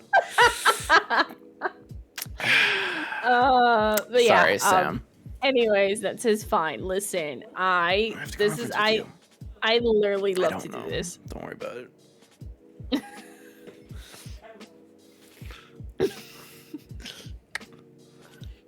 I flirt with people a lot. Same. I literally all the time. But yeah. That's okay. People. We're not open anymore, but you know. Say less. I'm sorry. I'm still very let me tell you, I'm gonna go off a little bit. Dating in LA is really hard. Very hard. Super Absolutely. Hard. People are very, very hard too. So yeah. People are hard and they're soft. Yeah, it's just how it goes. That's when you're having a good time. They're up, then they're down. They're yes, then they're no. Yeah, sometimes some of them don't even go up. Some of them just stay down. Yeah, they're in, then they're out. Yeah, some of them just take like 2 minutes and they're like happy with it, but while you're still laying there wondering where the hell things went wrong, So there's losers, there's winners, never the same way. Yeah. Sam doesn't get my song reference, and it's fine. It's fine. No, yes.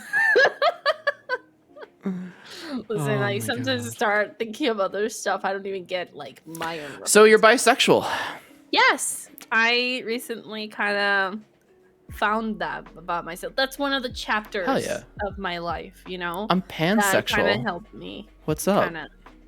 Yeah, so like it feels nice when you're able to find yourself about that, You have those doubts. You don't know where life is going.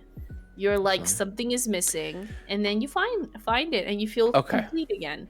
Let me try to get back on topic, even though we've been off topic for the past hour. Fine, Waba. It's fine. No, it's fine. No, it is fine because I've told my guests, like, listen, we're gonna get off topic, and that's fine because when we rant, that's when the best content happens.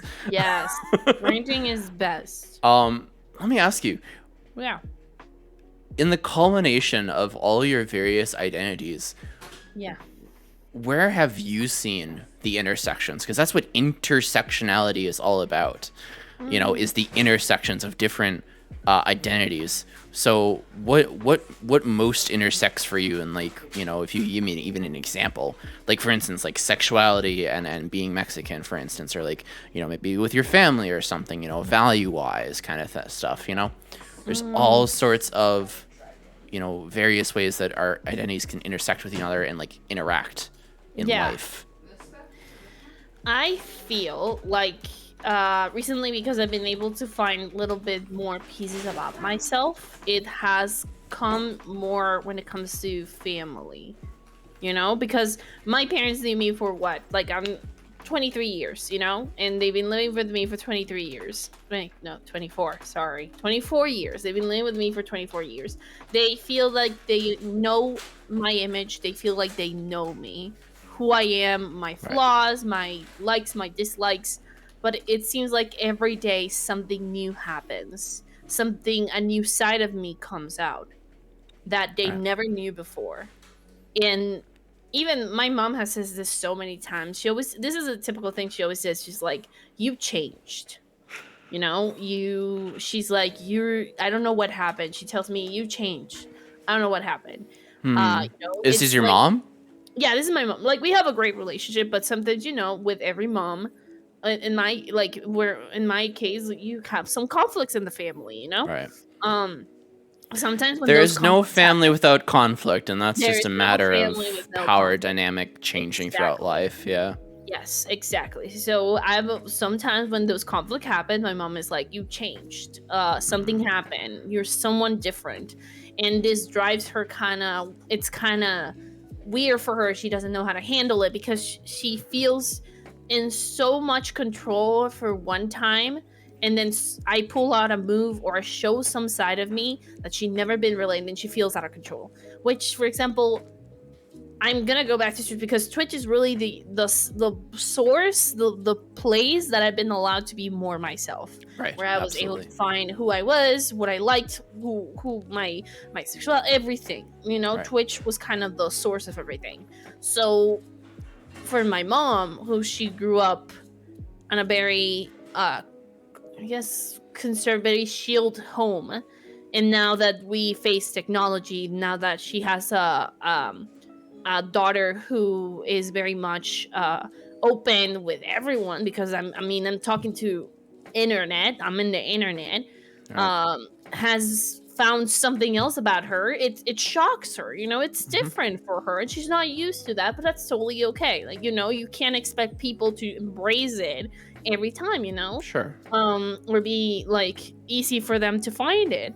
She's like adjusting, right? Yeah, it's a lot of adjusting. There's some things that I know she's never gonna be able to adjust with, because of the way she was raised, because of the things she's experienced, because of who she is, Sure. Absolutely. I know she loves me despite anything, and I love her back despite anything, because my love for my mom is bigger than anything. My love for my dad is bigger than anything. So they're always gonna be important for me. What they do is they allow me to embrace it. It's weird for them. It's difficult for them sometimes, but they allow me to embrace it, because that's who I am. They can be supportive parents if they don't allow me to make my own mistakes, to make my own decisions, to make my own choices, and be who I am. If not, I'm gonna grow up to be this molded doll who doesn't really know who she is anymore. They've always been understanding about Yeah. that. And I feel like, because I've grown to be this kind of person with different things, with being able to find herself, some people have been shocked about it, even when it comes to workplace or finding new opportunities and stuff, because people are dealing with a different person, from who I was in the past. And that's okay. What matters is that I am able to know who I am and that I'm comfortable Exactly. with who I am. And if people don't, again, if they don't like that, then that's their problem. But if they're gonna hire me or be with me or interact with me or be someone in my life, they need to understand that I'm a person who's constantly evolving, discovering new sides of herself, changing ideas, changing personality, and that's part of being a human. You change. People are capable of change. Yes. Some changes are good, some changes are bad, but that's what makes us human. Exactly. So, yeah. And I absolutely love that. I think so. I struggle a lot when talking about parents because of my own stuff. Yeah. My situation's pretty abusive, and most people in here know of it. But I think it's really great that you have that loving relationship with your mom, and that your mom ultimately does understand you. Because I think that's really huge. Yeah, it's not all roses and flowers, No, and it's never going to be, and that's okay. Especially because of the culture. For example, right. So there's both a cultural and the generational. Both a culture, because here, for example, for my mom, it's really hard for her to understand people living together when they're not on marriage, you know. It's hard for her to and even my dad doesn't express it as much. He's a little bit more liberal. My dad, he's a little bit more like, do whatever you want as long as you're happy. My mom is a little bit more kind of tries to understand, but she still struggles. She doesn't understand the concept, for example, of kids leaving their home at 18 once they're ready to go to college, and then they never come back, you know. Right.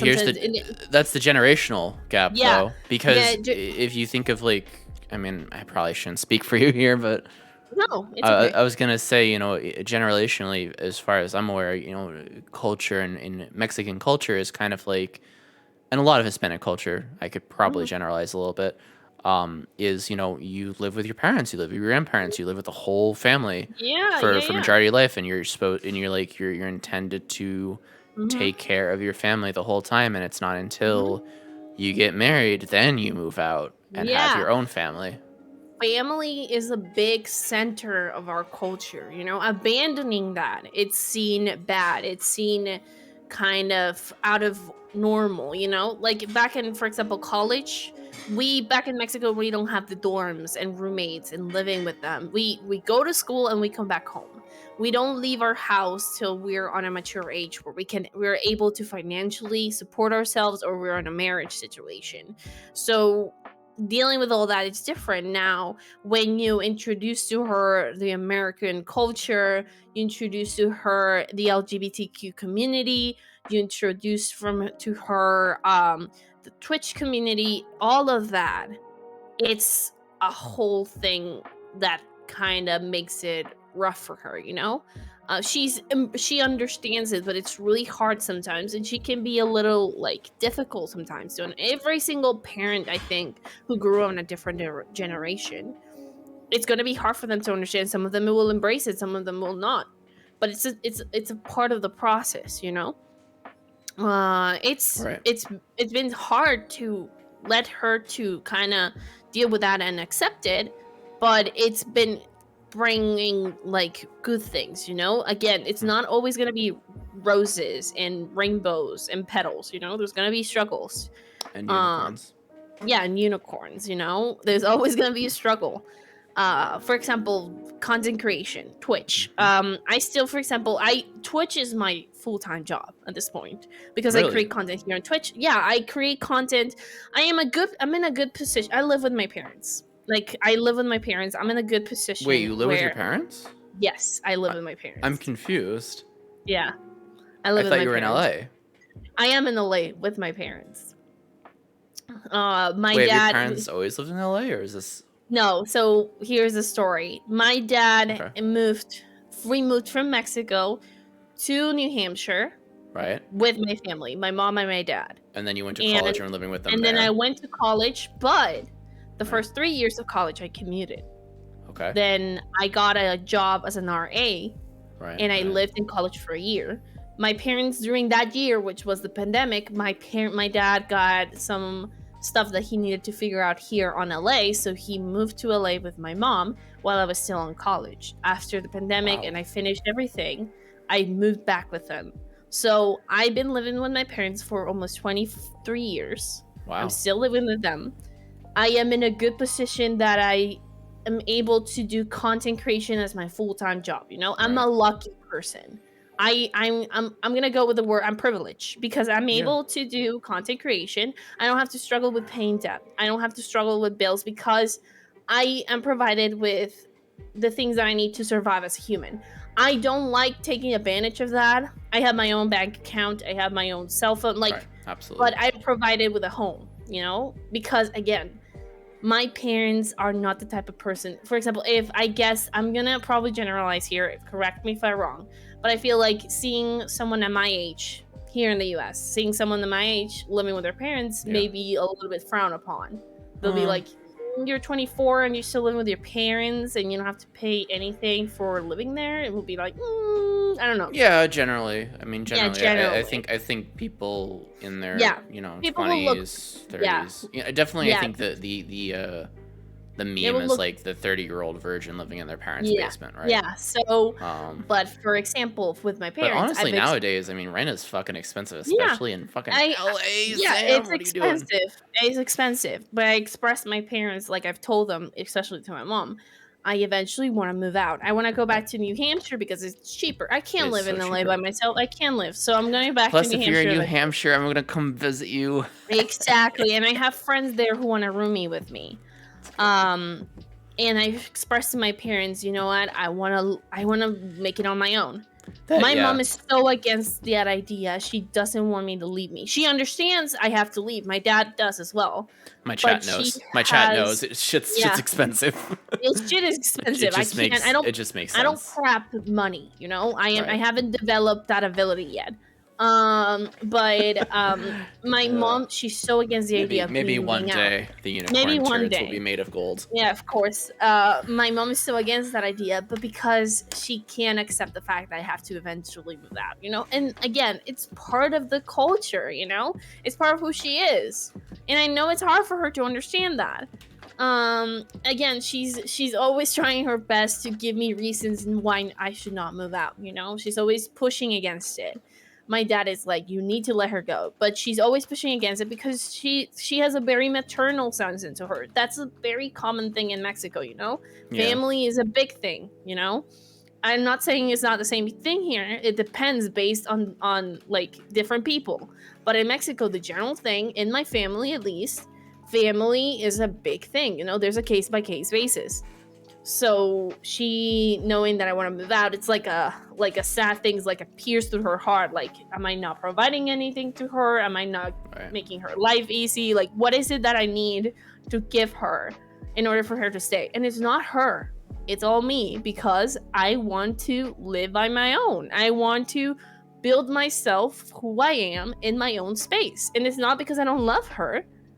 It's just that eventually I've reached a point where I need to keep going forward by myself, because if I don't, I'm gonna grow up to be a shelled, innocent, given girl who just always been living with their parents and has no idea how to fucking pay a rent, you know? I need to learn the tough life in order to become tougher myself, you know? And it's a hard thing to understand, but it's life, you know, but it's part of also our culture, you know. Yeah, no, it's really for sure it is. Yeah. And that's definitely, I know for, well, I don't know for a fact, but I can guess for a fact. Yeah. Oh, cosplay. I know for a fact, I kind of can guess for a fact that, you know, when you do move out, it's going to be such a huge deal. Yeah, it is. For example, right now she's very happy with the fact that I am not someone who likes to sit around and do nothing. Again, content creation is my full-time job. I create content on Twitch, YouTube, TikTok, everywhere I can. You know, because if I'm not gonna sit around and wait for shit to happen, I gotta make shit happen in order for that to happen. That's kind of how the content creation field goes. Yeah, that's kind of content creation goes. I'm still submitting applications for jobs, you know, but it's hard to find a job in LA, especially. She still kind of pushes me to kind of submit applications, and when people like tell me like, get a job, stop doing Twitch streaming, I'm like, this is my job, shut up. So she still feels like this is not a simple thing for me to do. But if it comes to a point where I'm able to do it full time and I'm good at it and I'm able to make it out of it, I want to keep doing this as long as I can. I literally have told my mom I'm never gonna give up this because I enjoy it. It's good for me and it's good for everyone involved. I don't care about it. So, and she's supportive about it, you know? I still, if it comes to a point where I'm able to get a job that allows me to move out of my parents, I will. But content creation is not something that I've ever had the intention to abandon. And she knows this. She's like my mom. She's just worried about my future, you know? Let me tell you, even if you get a job to like get a place on your own, save up money instead, honestly. I'm always save up money instead and go buy a house. Like, Yeah. No, I always told my parents or like a if room with like 3 people, you know. yeah, If you like my can, you know. I don't want to buy a house because houses are too big, so I would prefer like buying an apartment or some shit, Not in or a LA, but condo. in New I Hampshire. don't know, like something that it's not too big because I don't want to be cleaning on like 24/7, you know. But yeah, like she knows that I have plans. Maybe some of the plans don't go the right way, or some of the plans that I had initially might stray off a little bit, but I have plans, you know. I have ideas. I'm not just sitting around Right. doing nothing because that's not who I am. So it's normal to be afraid, but are you gonna let that fear kind of hurt you or get involved with your decisions? You know, and that's me. Now, yeah.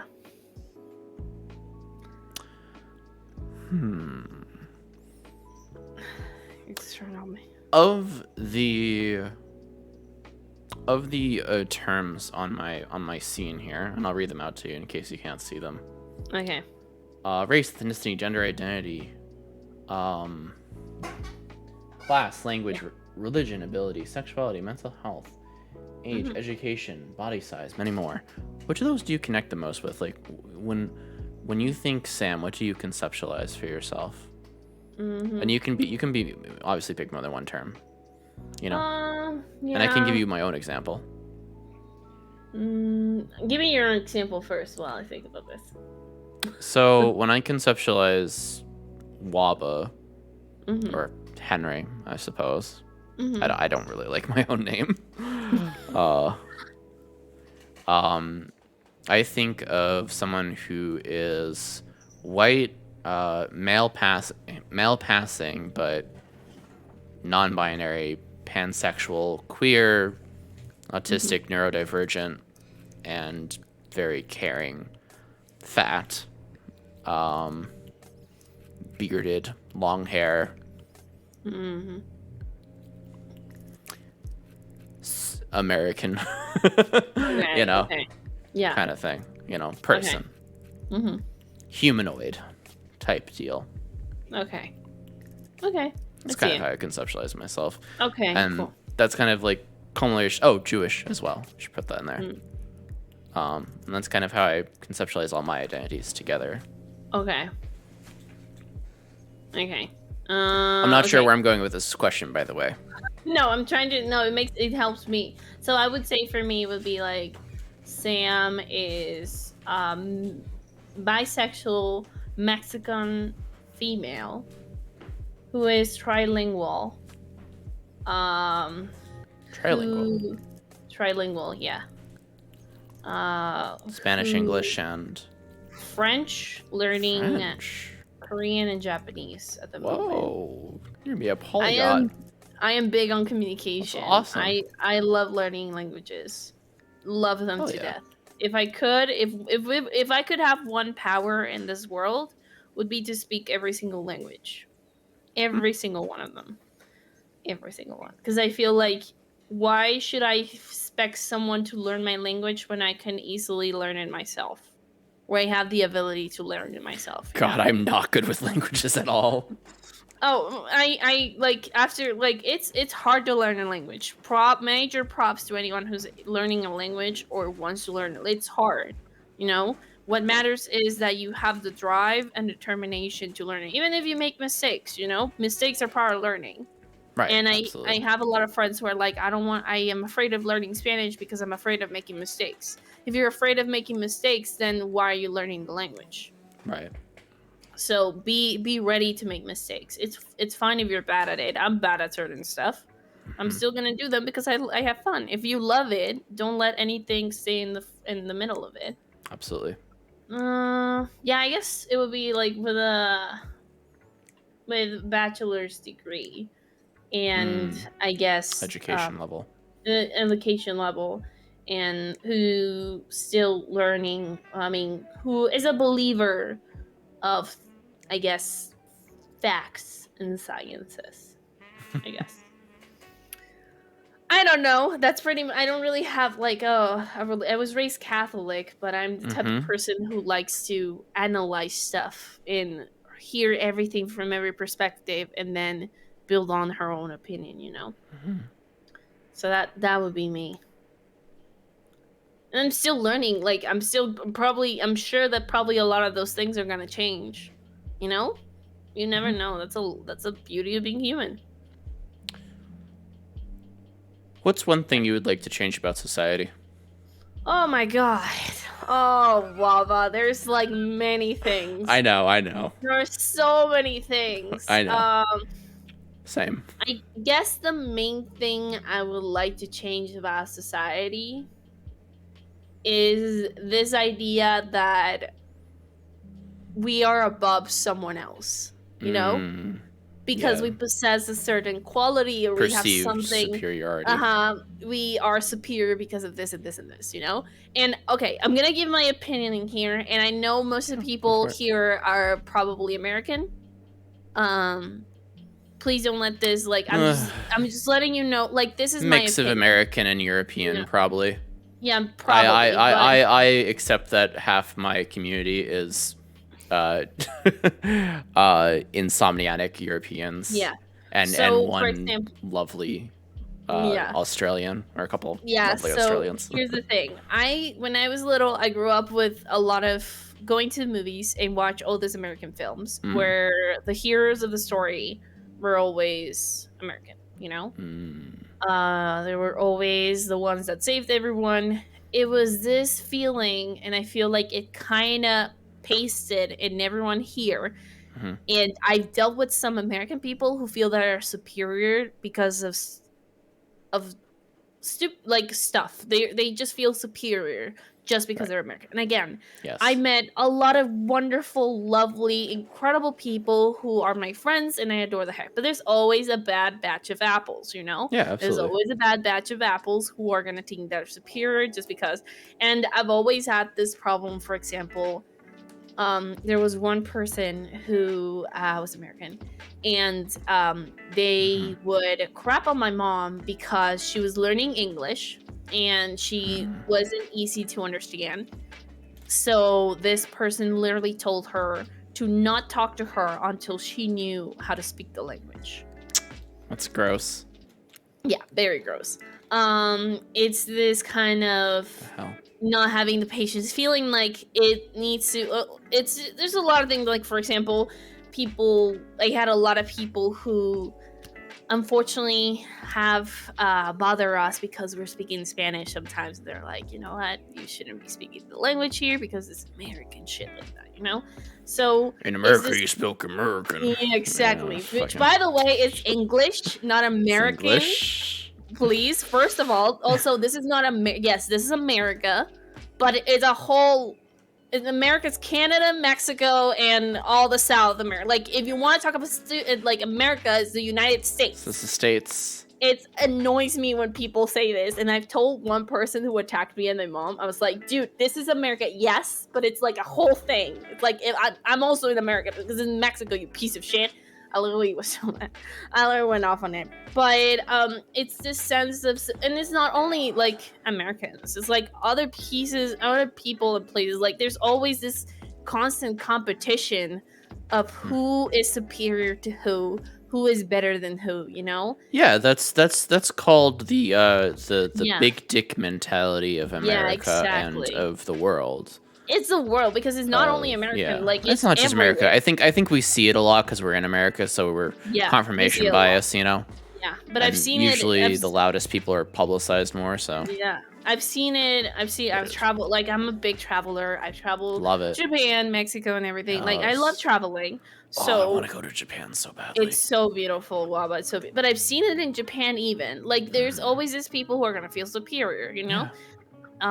And they're always looking to have the biggest weapons, the biggest things, and they're bigger and better. If you have the biggest weapons, it means you hold the power of the world.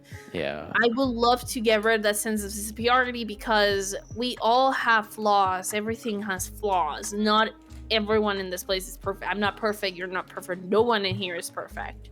Right. Our mistakes, our flaws is what make us humans, and what makes us do the mistakes in order to learn them. If we try to be superior, then we can't improve as a human. If we try to be better, then we can learn from others, Once we get rid of that sense of superiority, once we get rid of that sense of like, I'm better than anyone else, look at how big my house is, look at how big my dick is, or how big my ovaries are, because it goes both ways. I mean, I've seen your dick, Sam. It's pretty big. Thank you. Yeah, I'm taking very good care of it. That's good. Unlike other guys, who don't wash their dick. Wash your dick, PSA. Yeah, please. My God.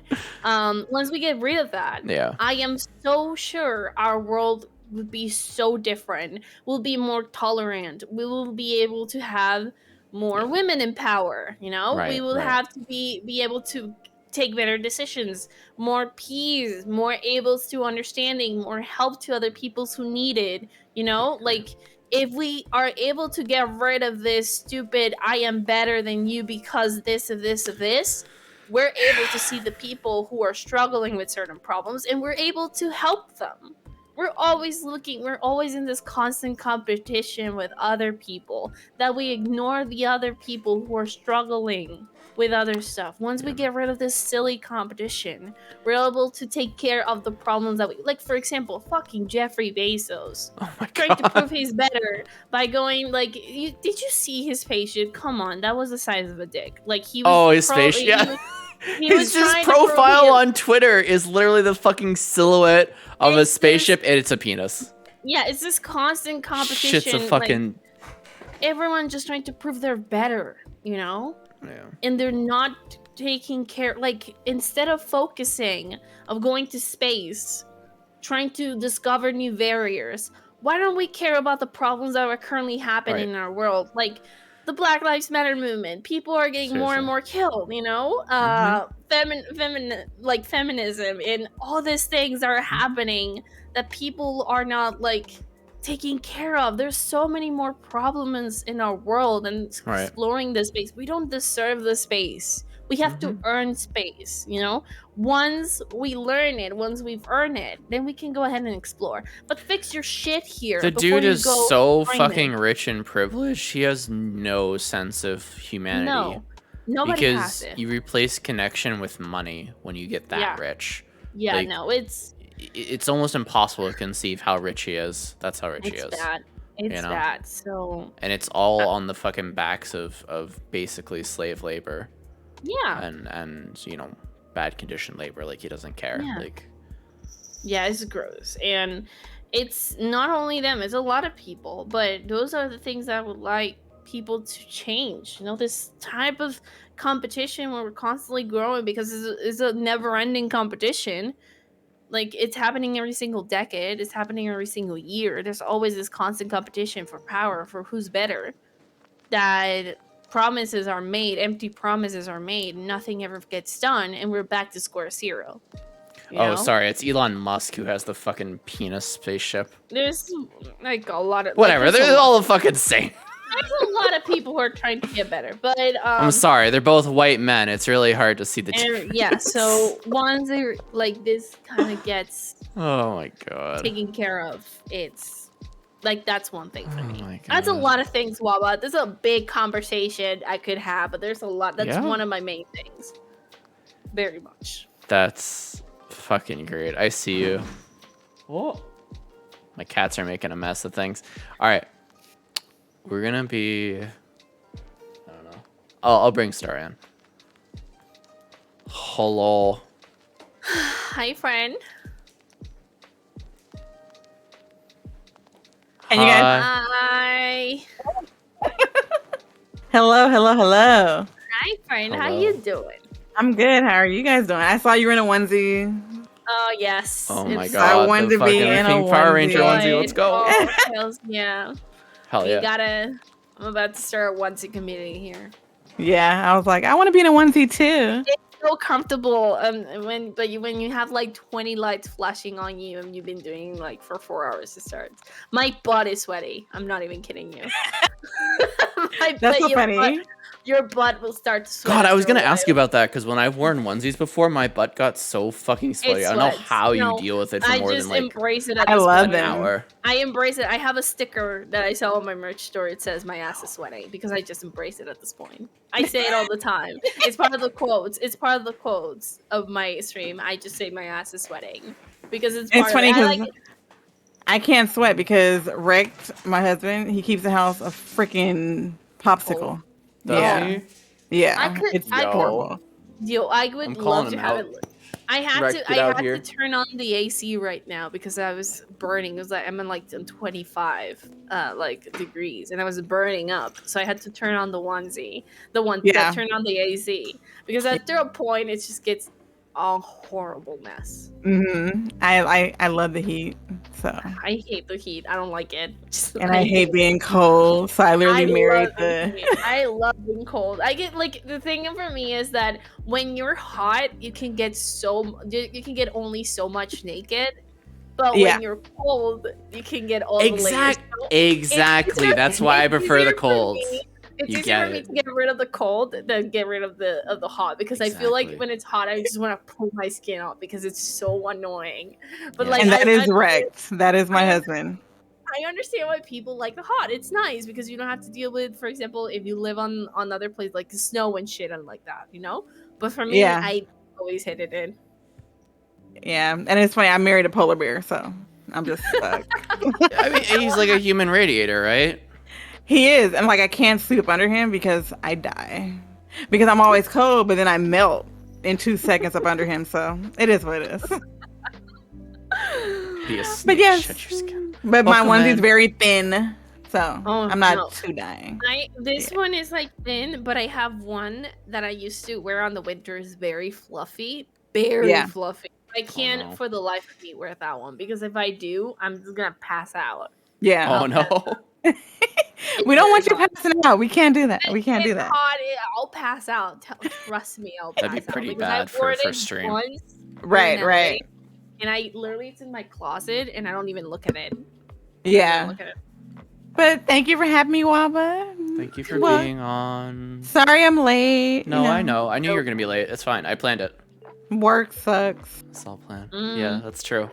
Yeah. I mean, between work and West Coast. Wait, you're both on the West Coast. Yeah. Oh yeah. Oh shit. Yeah. I'm in Stockton, so like the Valley, Yeah. that area. I'm in California. Basically, So Bay Area, pretty much. I just say in Bay Area. yeah, so I like it's like when we started, it was 5 where I am. So Yeah, and now it's 6:45, and I didn't get off till 5:30. So oh my god, no. Rack buddy. what the I like had to wake up early because I couldn't sleep last night. I think it was too hot last night. And I had to like I woke up at 11 and I was like, oh shit, I have to get ready for Waba. yeah, I got up at 7. have to get ready for me. I got up at 7 to go to work. Just drag your ass out of bed. It's fine. No, I do have to get ready, Waba. I can't go. Listen, people have not seen me on the internet without getting ready with no, I can't have that happen. Sam, I want to Yeah. see you on the internet before you got ready. No, you can't. You don't want to. I do though. Sam, you want don't. my Snapchat? For the sake of the world and everyone here alive, we are not having this. Dang it, Sam. I'm just trying to be a friend. I'm not gonna lie. I came home. I hopped in the shower. I was like, I put on some heard. highlighter, and I put on my wig, and put it in the bun. So you know. Fair enough. Rack, thank you so much for the 5 freaking months, dude. I love you. Holy crap. So welcome in. Introduce yourself, who you is, what Who you I do. is. Okay, so I am PlumbobPrincess. I am a variety streamer. I'm taking a little break right now because adult life sucks. Yes, it does. But, and basically, I had a baby 15 months ago, and she's so cute. Thank you. Yeah, She's so cute. adorable. I love her so much. And then right when she got used to, kind of chilling out, letting daddy watch her, I started to stream. And then lo and behold, I'm back to work. So I had a nice couple of months streaming pattern. And then I got back to work and I got tired. It was I'm nice. trying to find a balance. I'm trying to get back into the balance of I'm trying to get a schedule, but it's hard because I'm away from her all day. So I get sad because I want to see her. And when I come home, I'm like, I'm tired. And Rex tired because right now he's off work. So he's watching her. He's doing daddy daycare thing. Yeah. And like he sent me a picture today with her face just macaroni and cheese everywhere. I'm like, Oh my why? God. I'm like, why is her face like melted with macaroni and cheese? Don't But worry about it. right, he's like, I got this. I'm her dad. I got this. But yeah, so basically I'm a working mom. I'm a streamer. I'm trying to get back into streaming, trying to find my pattern. But I stream games like Zelda and The Sims, and yeah, I would like to quit my day job because it's horrible. I work at DMV. I'll just go ahead and put it out there. Oh, shit. Yeah, it's freaking torture. I've been at DMV since I was. Sorry. Yeah, I'm it's very depressing. Very depressing. But I started when I was 19 and I'm freaking 34 now. So it's been a long time, but I'm trying to get out. I think, yes, my birthday was last week. I don't know. I'm old. I can't keep track. Thank you. I had no idea how old I was turning. I was very confused. Oh, yeah. But I have to count every time someone asks me. Yeah. So it's funny because after I hit 31, I was like, wait, how old am I? Like, I don't know. But yeah, so basically, I'm a mom. I'm a streamer. I work a 9 to 5. I'm also a crafter. I'm trying to get back into streaming. I craft things. I have an Etsy shop, but it's kind of on the back burner right now because same thing. Work sucks. Yeah. And I used to sit up all night crafting, and now I'm sleeping because I pass on the couch, think I'm a big boss, and I can stay up all night. And I'm out by 11:30. But yeah, so that's me. Scorpio. Crazy Power Ranger lover, BTS lover, Backstreet Boy lover. Yo, BTS.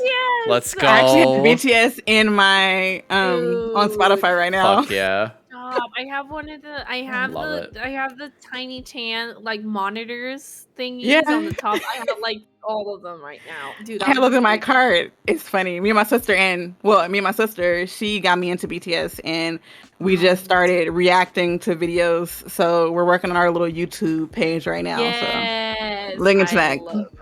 Yeah. Okay. But yeah, that's me. Let's see how it is. Sam, what's your sign? My sign? I'm a Libra.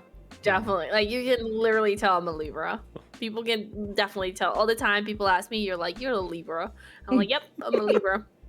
Definitely. Like, if you read the Libra on like, horoscopes, people, like, that's definitely me. All the time. I'm gonna have to read this now. That's how I feel about Scorpios. Like, I feel like people are like, I'm definitely a Scorpio. Definitely a Libra. I have both like two of my friends. One is a Scorpio. She's one of my besties, and she's like, I don't know how we're friends. She's like, I have no idea how we're friends. My sister is a Scorpio. I'm like, a Taurus, so someone tell me.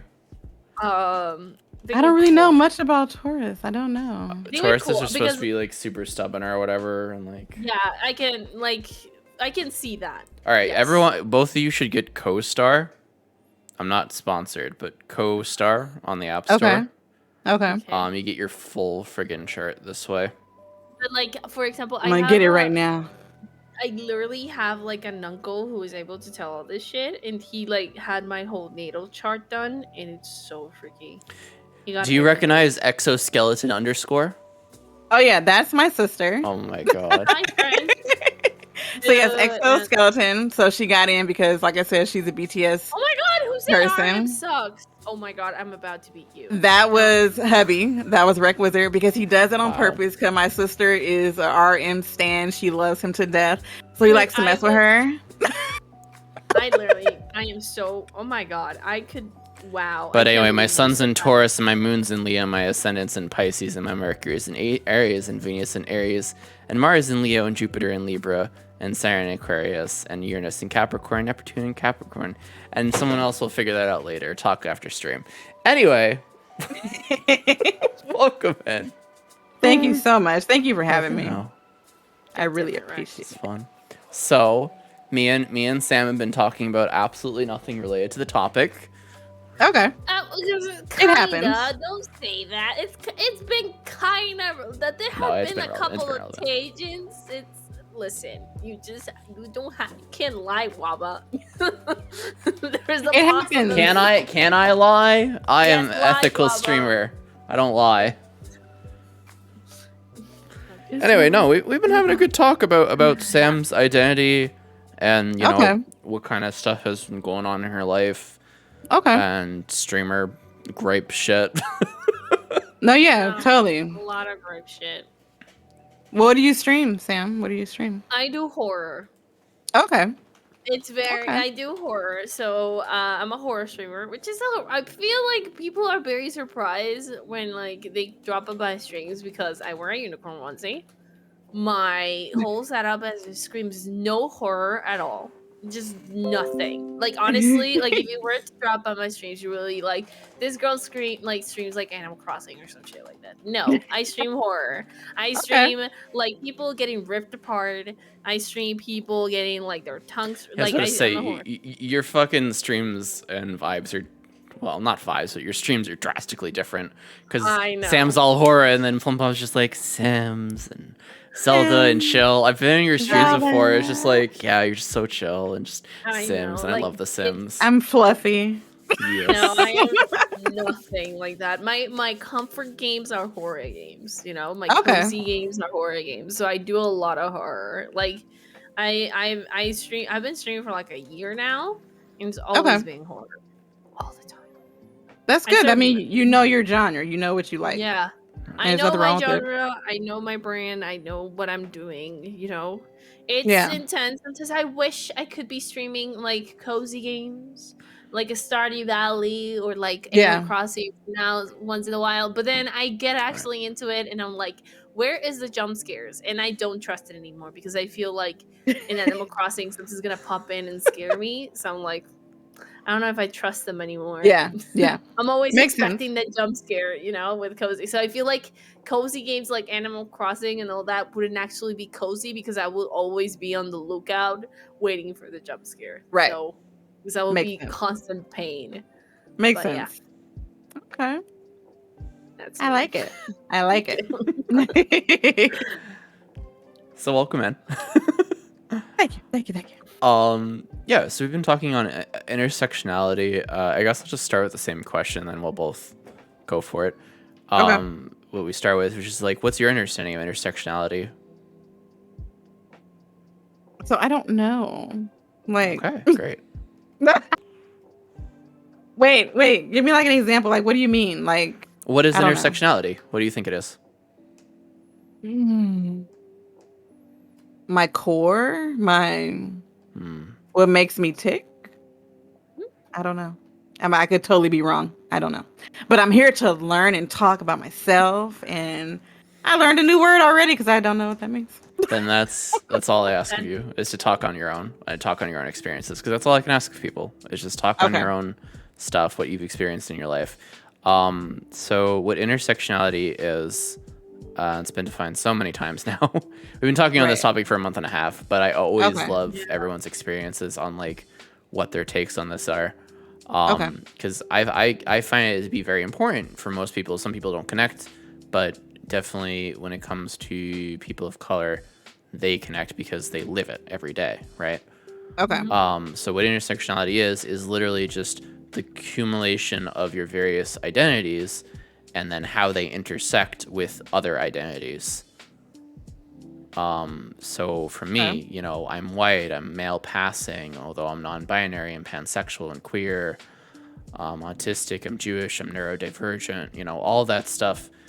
I'm fat, you know, all that stuff affects one another and affects how people perceive me and how I perceive the world in turn, you know?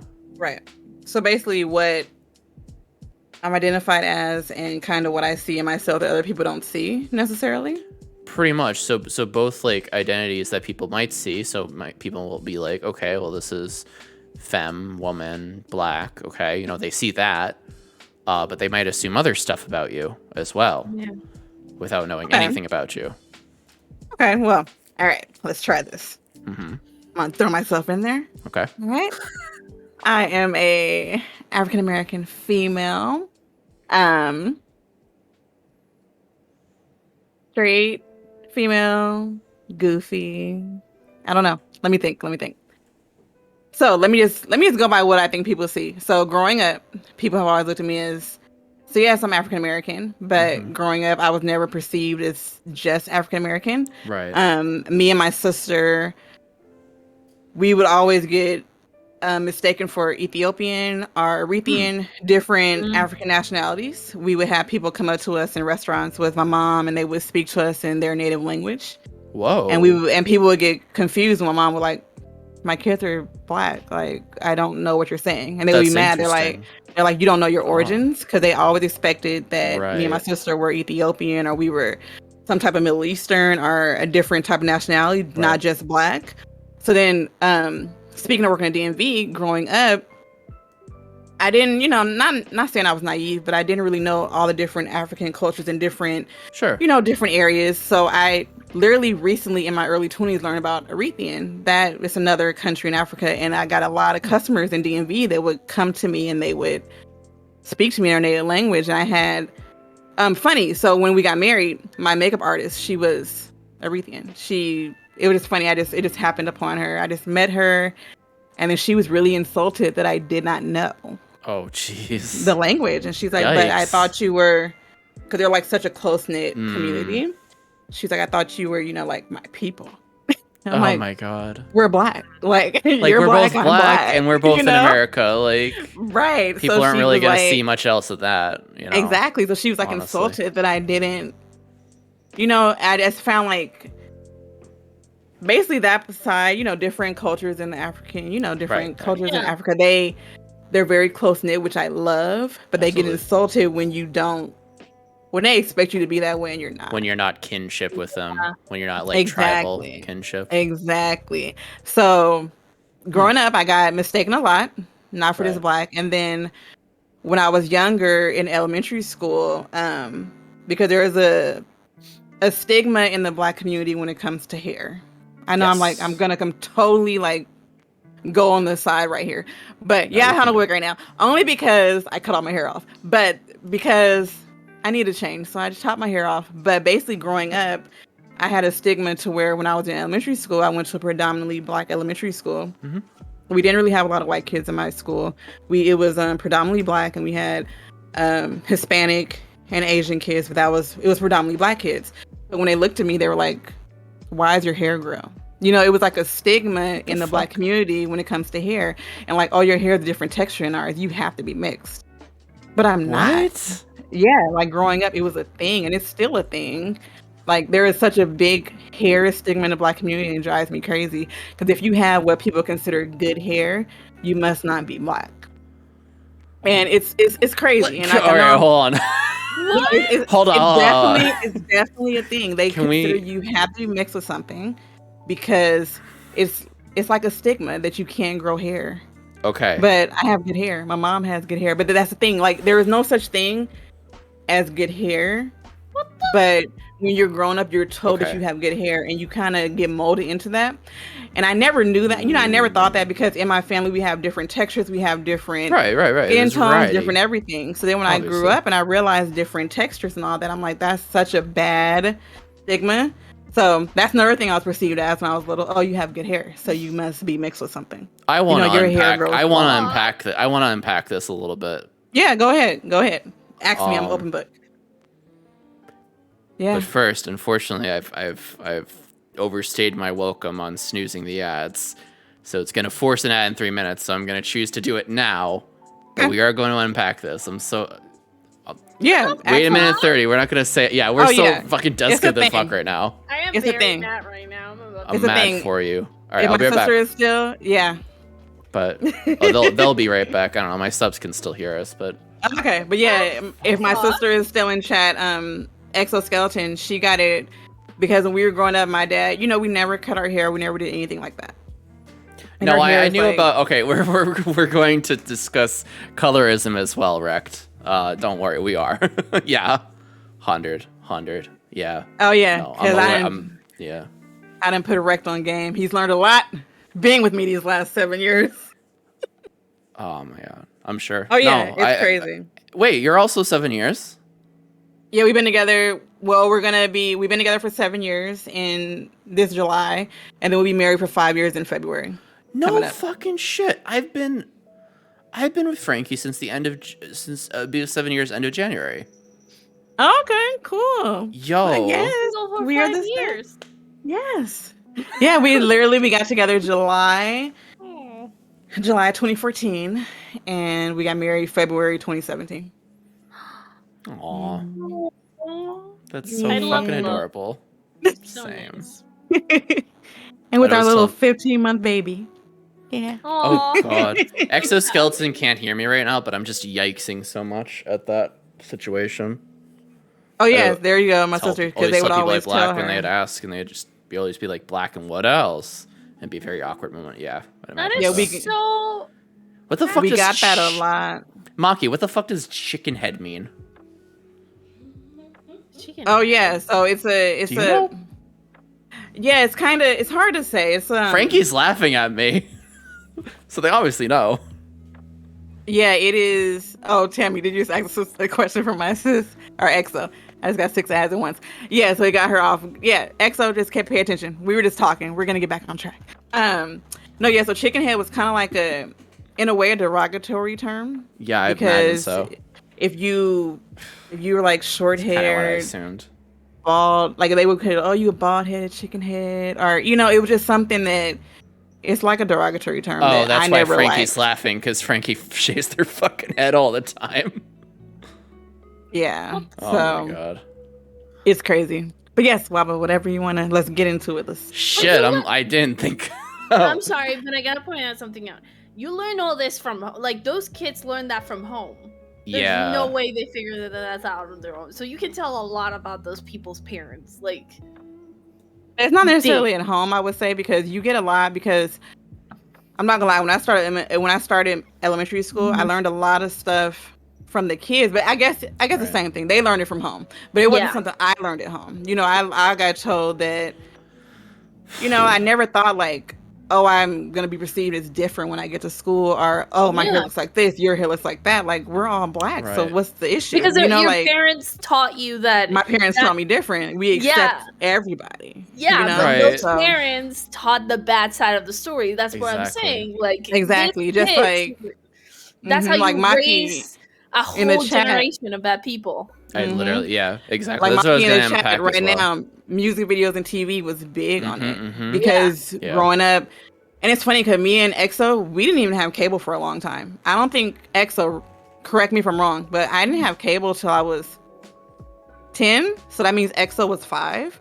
So I didn't even watch music videos growing up. And then when I started watching them, I was like, oh, because it was totally, you could tell the divide. And then when you got to school, it was still that divide, So it was Right. crazy.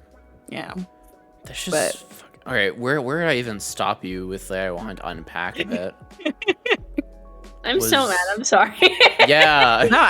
No, grabbing mad my whole life. God damn. Like, oh my god. So, the whole like, God, where did I even stop you? The whole culture thing, like with other people, other African folks coming up to you and being like, oh, what tribe are you? Basically, effectively, that's Yeah. kind of what they were asking you. Pretty much, because, and it was funny because like I noticed growing up, it just sticks out with me. So I know a lot of Nigerians, Right. and they are very like close knit. And so growing up, my parents, they met at a job, and they got together at their same job. They worked at a mall back in the 80s, and they got together, and here I am, and here EXO is. But their boss, he was a Nigerian guy, and he was very like close knit with his culture, and it was kind of like you were kind of looked down on because they didn't think of us as pure African in a way, like we were like kind of diluted. So, oh, you're not real, you're not real African. That's why, like, I feel like a lot of the African American culture, we don't know where we really stem from, because a lot of us don't feel like we have we don't feel like we have roots to like cling to. Yeah. That's a problem that it was actually brought up last week by Alex Naramaki.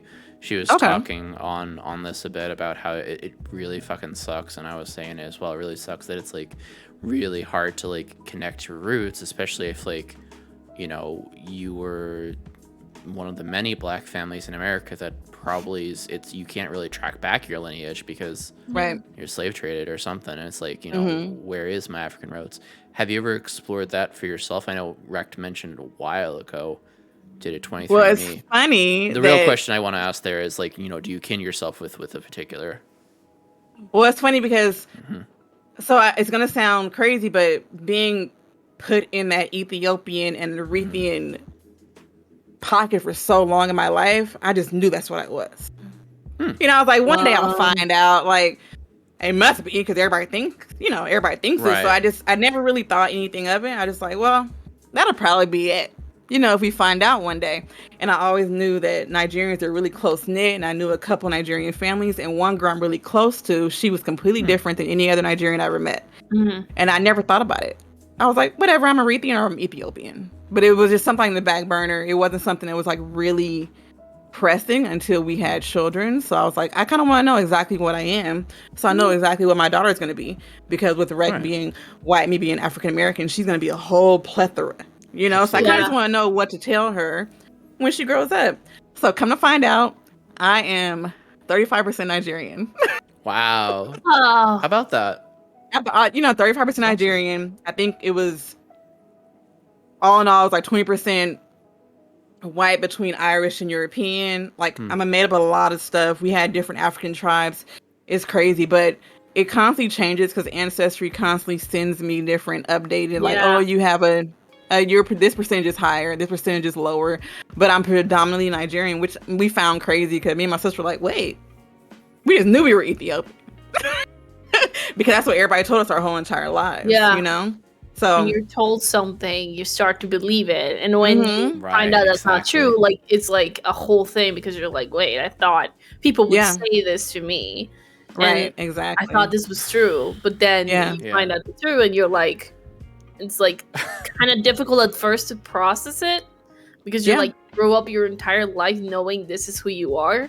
And when it changes, is like, and it's irritating as well, because I think it's like irritating and annoying. You start, I don't know, but you may get like a little bit annoyed because you're like, my whole life, I thought this was who I was because of other people's ideas or opinions, perceptions, and you're like, and I couldn't figure it out myself. So you start kind of in some way get mad at yourself because you're like, I got led by all these people, and I wasn't true to myself.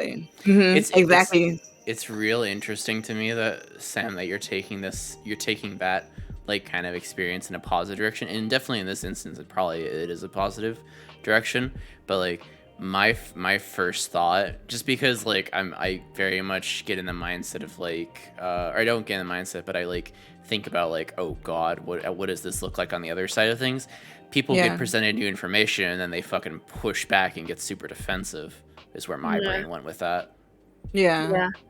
And it's kind of on topic, but like, if you think about it in the way of like, it's like, well, actually, Sam, you were saying before, like, people didn't know you were Mexican until you told them, and then they're like, all of a sudden the perceptions of you changed, and it's like, what the fuck? I feel like when you wanna know yourself truly and you really want to find out who you are, you're embrace those new information. When you're maybe feel like something is missing, you're like, I think this is what I'm missing, and therefore I'm gonna embrace it. But when you start feeling complete about yourself and you present this new information, then you get angry at yourself because you're like, I thought this is what I was. I built my entire life based on this, and now you're telling me all this is not true. Then that's when people get mad. So I think it's like, when you feel that emptiness, you're like, I will embrace this because this will make me complete. But once you're already complete and this new information pops out, you get angry about that because you're like, you feel like your whole life was a lie. And it's annoying. Exactly. So how did you feel when you found that all out? Like, did you start the one like thing finding I will other Nigerian say, friends? I did in a way, but one thing I will say is that I love the way I grew up because my dad, and my mom, they always were, I'm not going to say I had like tough skin, but it was kind of to the point where I'm not going to sit up here and go with what people say. Like, I got made fun of other stuff so much in my life. Like, I'm not going to lie, growing up, I got made fun of so much other things that I didn't let that define me as much. I was like, I'm a black woman. My parents are black, and I'm black. Like, it was something that I never really divulged into that much because I'm not gonna lie, I got made fun of a lot for other stuff in my life that it kind of goes with the race thing, is to the fact where I got made fun of so much stuff because I like a bunch of stuff that growing up was perceived as not black. And oh god, I know where this is going. So it was hard to it was hard to focus on where my black came from per se, because I was constantly trying to defend the black I knew. You know, I mean, it was rough because growing up, like I said, in a predominantly black school, I walked around with a Backstreet Boy necklace on. I was Spice Girls for talent show 5th grade. Like, it was hard to even focus on where my blackness came from because I was defending, I am black. Oh, you're white. You're whitewashed. Why do you like that? That's my god, you know, like, you like white boys, you like this, you like Frankie white music, you like Alex this. got that shit. Just like you're not black enough for the black kids and not white enough for the white kids. Exactly. So it's like it was hard to find a balance. So I struggled a lot with that growing up, to where like, why do I not like what everybody likes? You know? So it sucked not knowing exactly where my blackness came from. But I was so like in the trenches fighting to figure out, I want to like what I like. You know what's really fucking hard, as something I see as like a universal experience of black folk growing up, is that you had to grow up tough. You either were tough or you got eaten up and you didn't survive otherwise. Like, you had to fucking just take people's shit and not say shit about it. Yeah, and it was to the point where like I had to like pretend. Like, oh, I love that music video. I didn't give a damn about that music video. But I had to, divide with the kids at school because I would get ragged on. You know, I would get ragged on. Yeah. I would get ragged on and talked about and get pushed to other friend groups because I don't like what all the other black kids like. So then it was back to, oh, you're not black.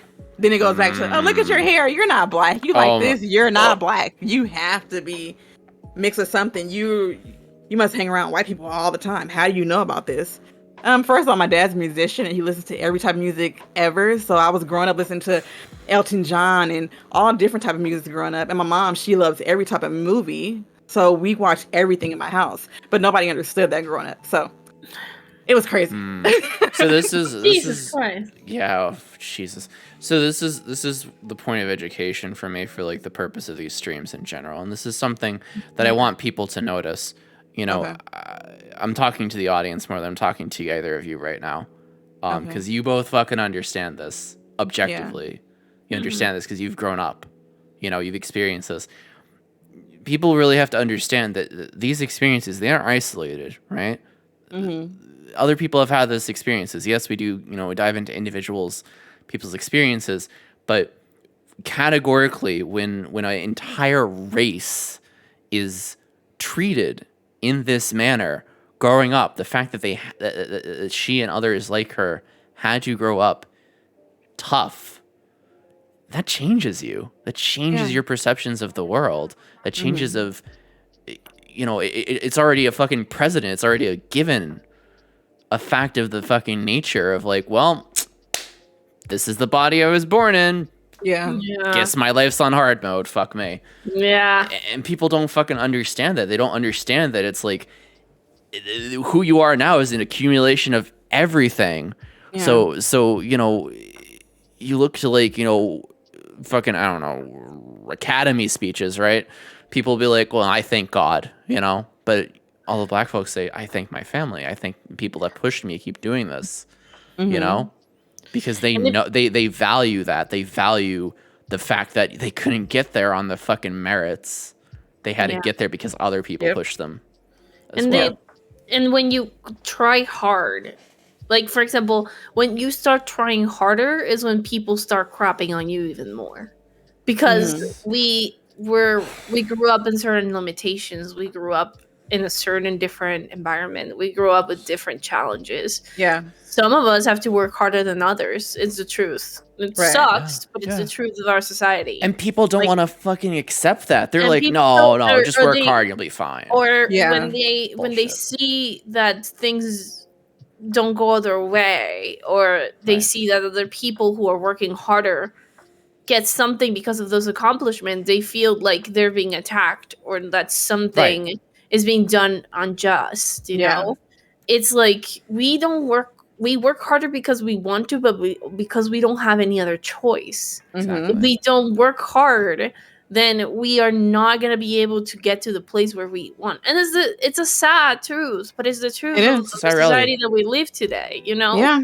Like we can try to Yeah. like try again in life and being reborn, but who knows that maybe in the next life we don't get presented with more challenges and we're more Right. fucked up than we were last Yeah. time, you know? Yep. Like everyone's gonna be born with different challenges. Some people are more lucky than others. That is the truth of our reality. Yeah. Some people sure. are born with a freaking golden plate. Some people are born with no plate at all. Mm-hmm. And it depends on what you do with those certain things that you're presented with, what you do with them, and how you use your tools in order to progress, you know? Some people just take those tools and never do anything with them. Some people see those tools and they recreate their own version of those tools, and then they help bring that more, you know?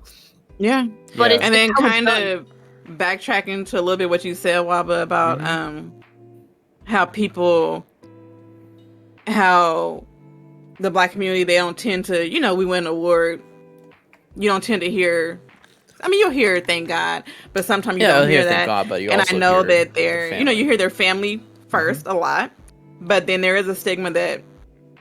I know I'm taking it really far back, but I just heard this from some older people in my family. But it's hard sometimes for, I know, the old school Black people to think they don't want to necessarily thank God at the beginning. We all believe in God. I'm not trying to take it there, but because they think back to slavery and why would God let our people go through that? Right. If, so it is a, kind of what you said. So we do tend, that's one thing I do love about, like, my family, per se. We are freaking huge, and we are like this. Like, we gravitate towards each other like this. So, yeah.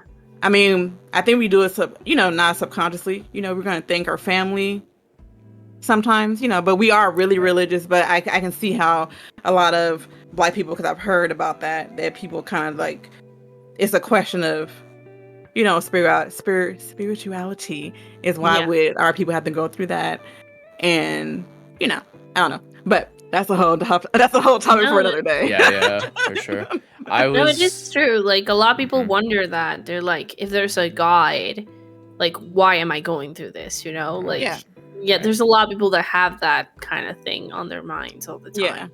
Yeah, but that's like real deep. It's good, real deep, but it's a good point to bring up. That's a good point. People might not be ready for that shit. You're not ready for that. I don't care. No.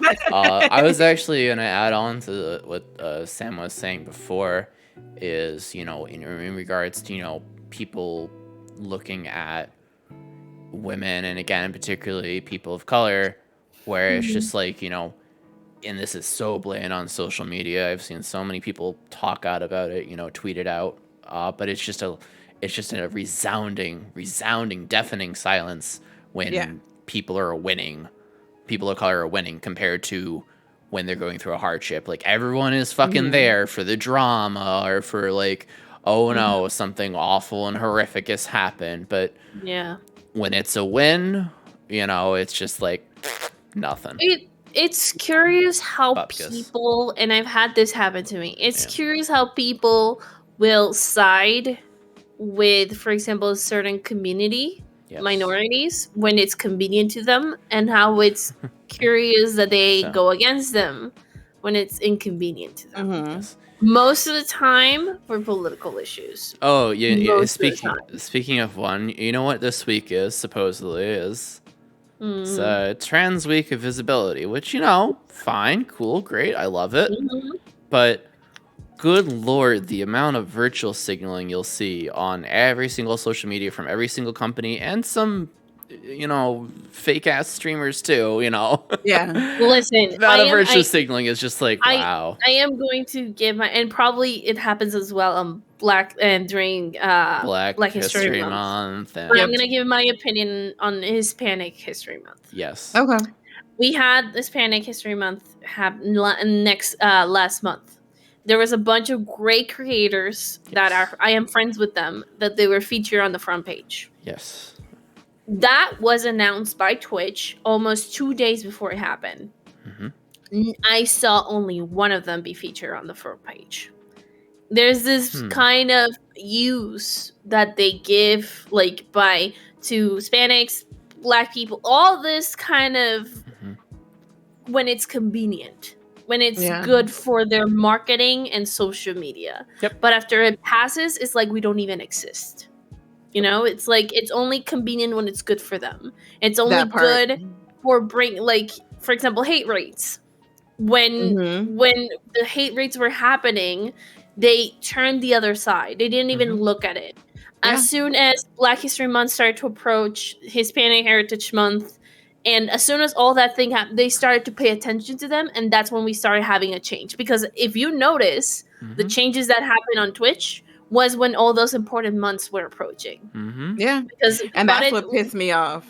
Think about that, because when I'm sorry, I didn't mean to cut you off. I just got really raged. No, go, I'm so sorry. Go. I'm so sorry. Back when I was streaming on consecutively, and Rec was set up everything for me, and when it came to tags, because he would always put African American in my tags, and he was like, I want to take it off because I don't want you to get hate rated because I don't be pissed. And I was like, what the it made me mad. Why isn't Twitch doing anything about this? And like you said, it doesn't matter until everybody wants to care about it. It's sad to say we're just promotional material and money makers for them. Yeah. 100%. For example, if some Black creator or Latino creator makes it big on Twitch and they're able to provide some type of profit, that's when we care about this creator. That's when we matter. But when have you seen on top creators of Twitch a Latino or a Black creator featured? When have you seen those? Only on months that matters. But on the last biggest earnings on Twitch, it's all white men who I don't know anything about, by the way. I've seen the list, and it's men that I don't even see. I don't know anything about them. Yeah. And I follow creators that are much bigger than them. They have a better community. They have better values. They work harder for the content, and I don't see anyone moving a finger. It's and for example, Wreck-It Raven, who brought all this kind of into fruition. Wreck-It is amazing. Wreck-It is wonderful. She's been brought all these things to Twitch. There's a lot of things that need to be solved on this platform, in every single platform. But it is sad to see how our communities are used only, are put out of a closet when needed, and then put back, and then forgotten, and then we turn our attention to other stuff.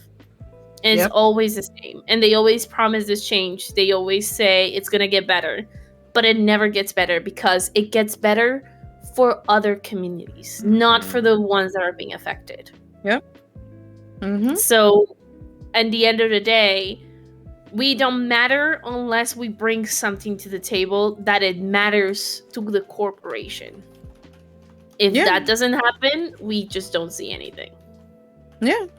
You are... Preach. No. You were speaking truth. You're speaking truth. And it kind of it's kind of a sway. It kind of goes off the side. But I've always been told, growing up, my dad would always say stuff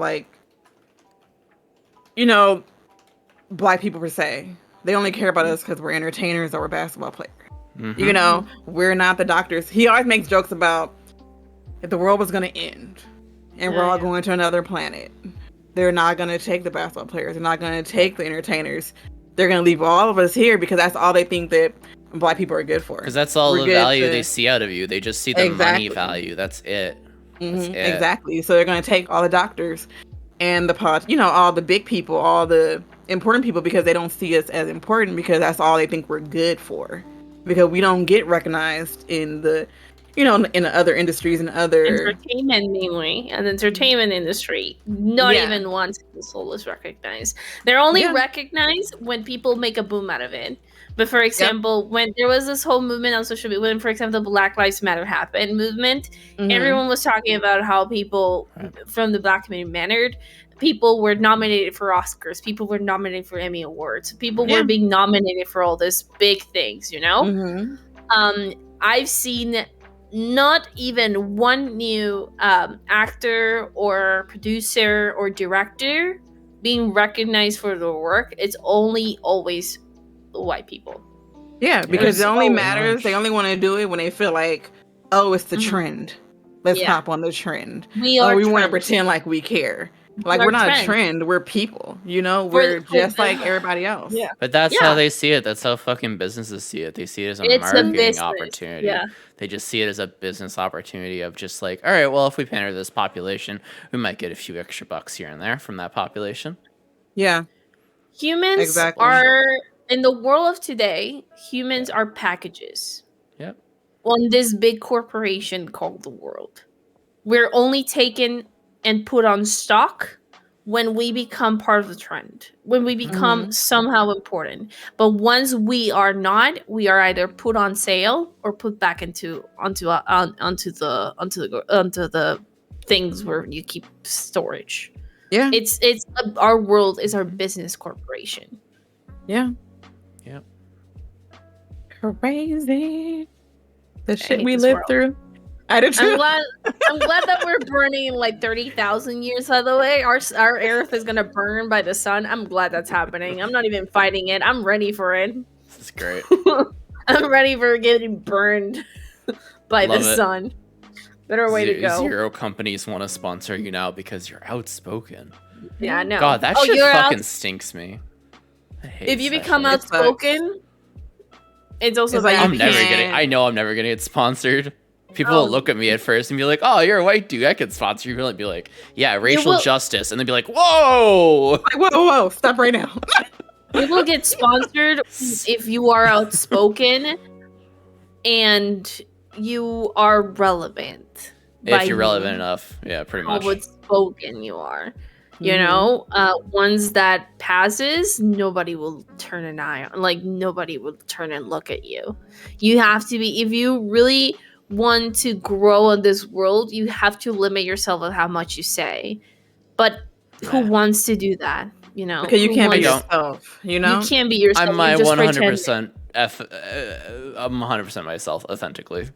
Yeah, and I'll never limit myself. So, and I just hope for life. I just hope by the God of grace and my white privilege, I can just fucking skate on by.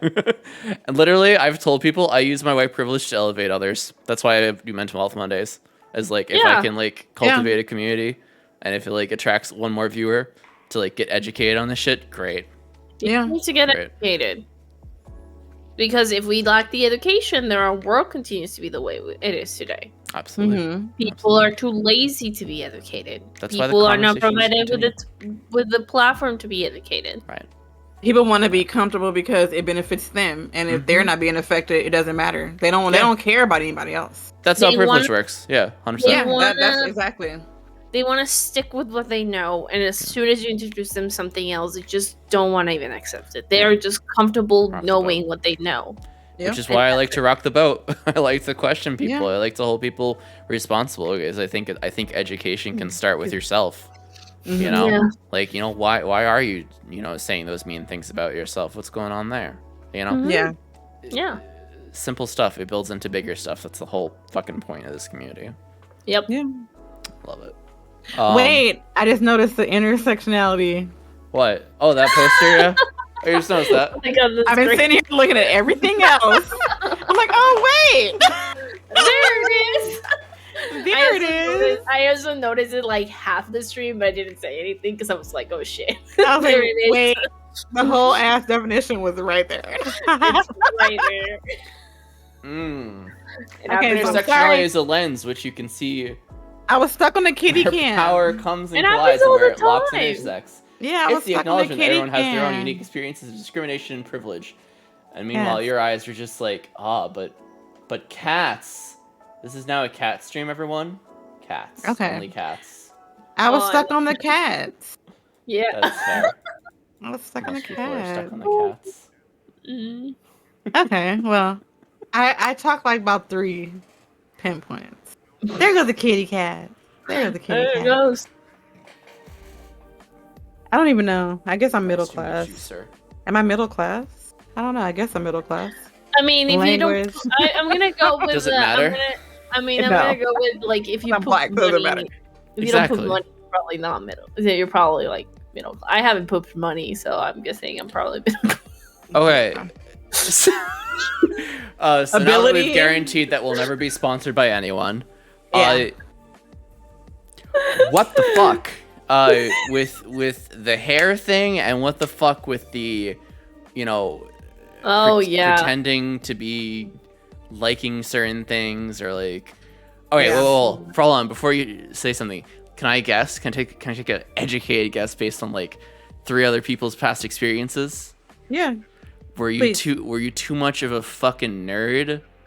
And they were like, black people don't like video games or nerdy things, and you're a dork, so obviously you're a white person. Mhm.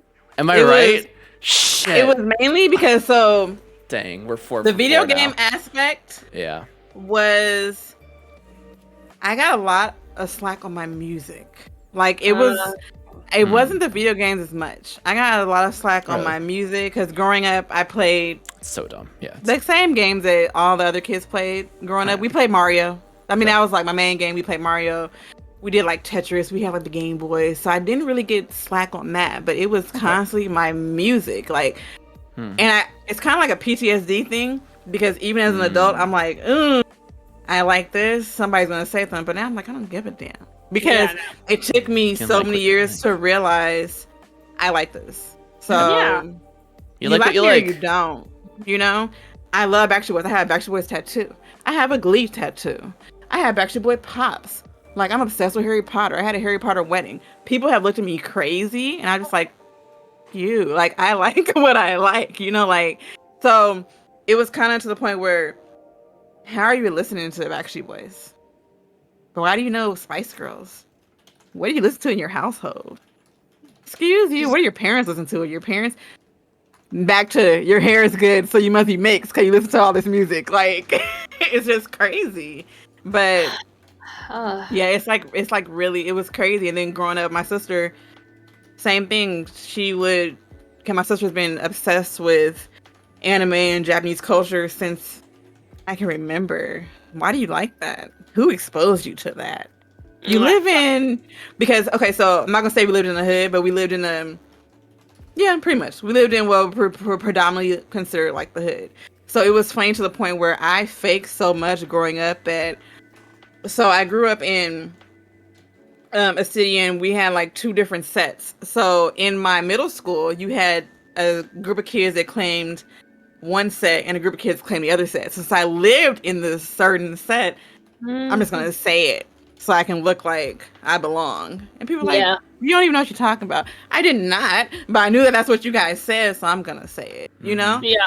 And it's just crazy because I hated having to pretend I was hard or gangsta perceived God. by everybody else in school to be cool, and like I didn't have that many friends in middle school. I had like the little group I hung out with, and we were all the nerds, and we all listened to different music, and we all liked our different thing. We all wore quirky stuff, and we all followed our own beat. So you found your people, pretty much. Yeah. I did I found my people. Who just like, hey, so it turns out like people like different things, and that's cool. Yeah. Like, Yeah, I don't the thing, know like, why the heaven bar forbid- is so fucking low, but it is. Yeah, Like, heaven forbid deadass. you like anything that's not considered black. And that was the thing growing up. And me and my sister, EXO, we got it so bad. And it was funny because I loved just being at home. That's why I feel like I'm such a close knit with my parents, because my mom got it. My mom got it the same way when she was younger. She was growing up in the 70s and she loved Parker's Family. And she got made fun of for loving Parker's Family because why do you like them white people show? That's not your family. Like, why do you like that white family? That's not like the black people stuff. It was just crazy to where that's why I love being at home, because it was like my safe zone. Like I know a lot of people think it's crazy that you love hanging out with your parents. Yeah, because my dad got made fun of. His best friend made fun of him for listening to what was considered white music. We all got made fun of, so we just kind of, that was my open zone, and we can do whatever we wanted to. And my parents exposed me to everything, and I appreciate it, and I love it. And I love the way me and my sister were raised. Even all the BS that we dealt with in the world, I love that coming home, my parents instilled, you are not what people think about you. Just because you're black, we're not going to sit up here and be in that category. People want you to fail. They want you to be the negative stigma. They want you to do stuff that they consider. They want you to prove them right. Exactly. I'm like, no, I'm not going to. So, oh yeah. So there she go. This has always been so tiring. Exactly. You like what you like. And it was a struggle to, honestly, I'm not gonna lie, I didn't really accept. It was hard to just come to terms with, this is who I am. You like me or you don't. And I didn't realize that until I was like in my high school years. And like damn near at the end of high school. People like to repress people's individuality so much. Mm-hmm. Yeah. Like they just want things to be done a certain way. And when you do it, it's when people become part of the problem. You may think you're doing something right, but by doing that, you're just feeding other people's stereotypes, and you're feeding onto all those people's thoughts, you know? Yeah. If you don't change that, then the world is never going to change. You're just going to stick onto the same dynamic, and people are going to grow up almost not knowing who they are, thinking they understand who they are, and bring in more problems to the next generation.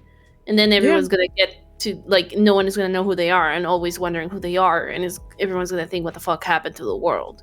Exactly. You know?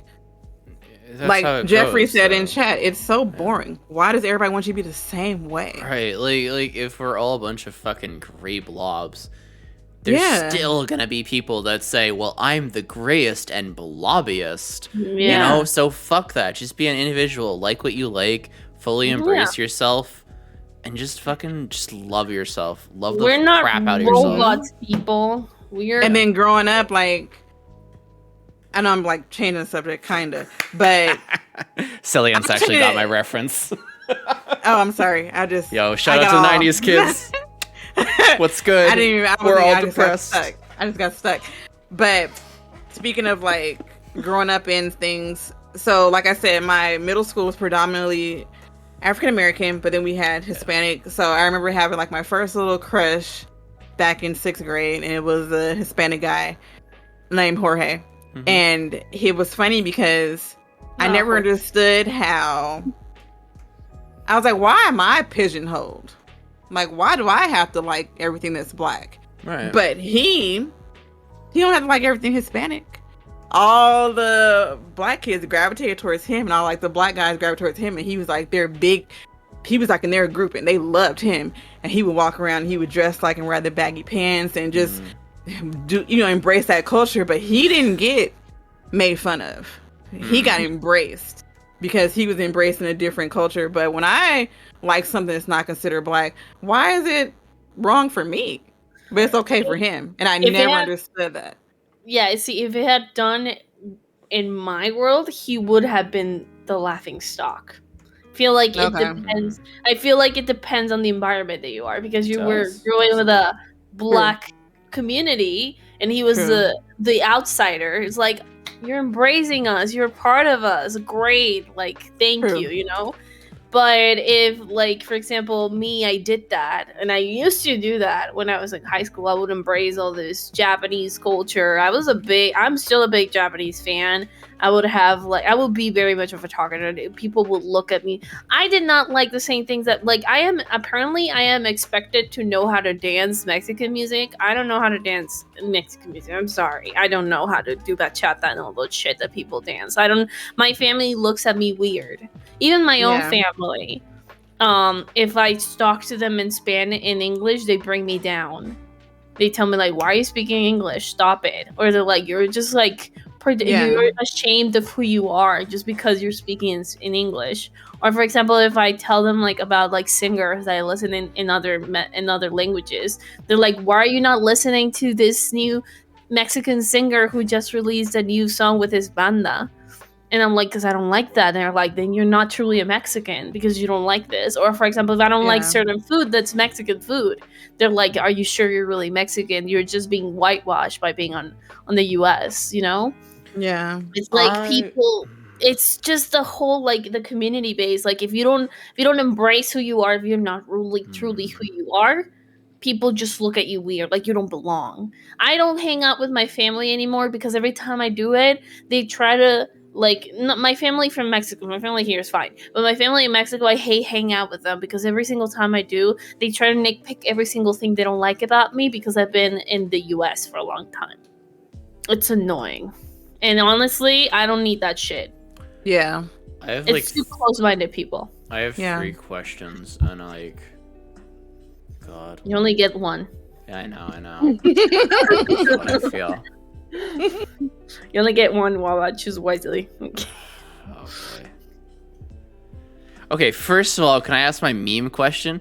What the fuck is it with the baggy pants and the guys wear their pants and they're just below their ass? Like, are they so saying that they're annoying. available? I don't get it. I don't understand. I hate it. In Mexico, they use it a lot, and my dad and I hate it. Like, there's a lot of, like, we call them in Mexico, they're more like cholos. It's a jail thing? Yeah. It's a cholo thing. We also have, like, some cholos who are like, but this is a base, like, me before. It's annoying and I hate it. But what does it mean? Nothing. It just means, like, I think I'm cool, but what I'm proving is that I'm just pooped my pants. It looks like they're ready to pull down their pants, and it looks like they pooped their pants. I'm sorry. It just looks like they pooped their pants. That too. It just looks like every single time I see a guy like that, I'm like, did you poop your pants? And he's like, no. Like, let me preface this by saying I'm not homophobic, obviously. Okay. But goddamn, I swear to God, the guys that wear their pants like that. Like, I saw a guy today who wore his pants, and he literally also had, like, his entire fucking, like, underwear crotch part out, as in addition to his ass. And I'm just like, are you saying that you're available for like, a quickie gay sex kind of thing? Like, I'm not homophobic, I swear, but, like, what the I don't get it. I honestly don't get it. Fashion, Waba. I don't get it. I am a Twitch streamer. The bagging pants was known to be exactly. It wasn't an invitation for sex. I'm right. It is gay shit. Let's go. Gay rights. Let's go. I don't know if it's a fashion choice. Just shut up. I know. Yeah, I know. I've been canceled by Frankie. It's fine. Yeah, it makes. I guess it became a trend. That's my meme question. My actual question is, what's up with this? Why is it that you think, and I don't know the fucking answer to this shit, like why do they do that? Like, why is there such, like, this very strong tribalism of like, well, like, you have to like all the things that the black kids like, and you have to like all the things that all the Mexicans like? Oh, me, teacher, me, I know the answer. Sam. Sam.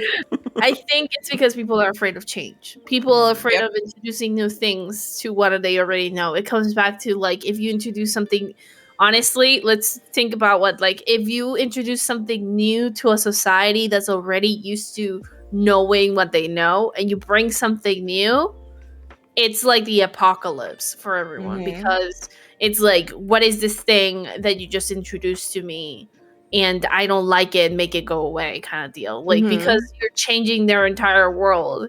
You're teaching them that you can be something that you can choose to be something else. This matter of choice, having a choice, has always terrified and being a concept that people are not really used to, because subconsciously people think that they don't have a choice on anything. They just don't. Like, I can choose to be like certain music, but I feel like if I do, I'm gonna be cast away. You know, I want to have this choice, but I'm afraid that this choice is gonna wreck my world. So people are afraid of this choice matter.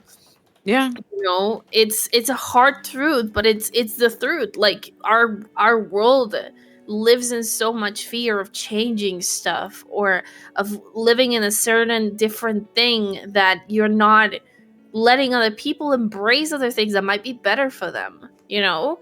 And it's just based off on fear, based off on not wanting to let other people experience, maybe because you yourself are afraid to experience new things, Yeah. So there's a fear within the community to like, if we give this up, then we're somehow losing a part of ourselves. Yes, you're losing.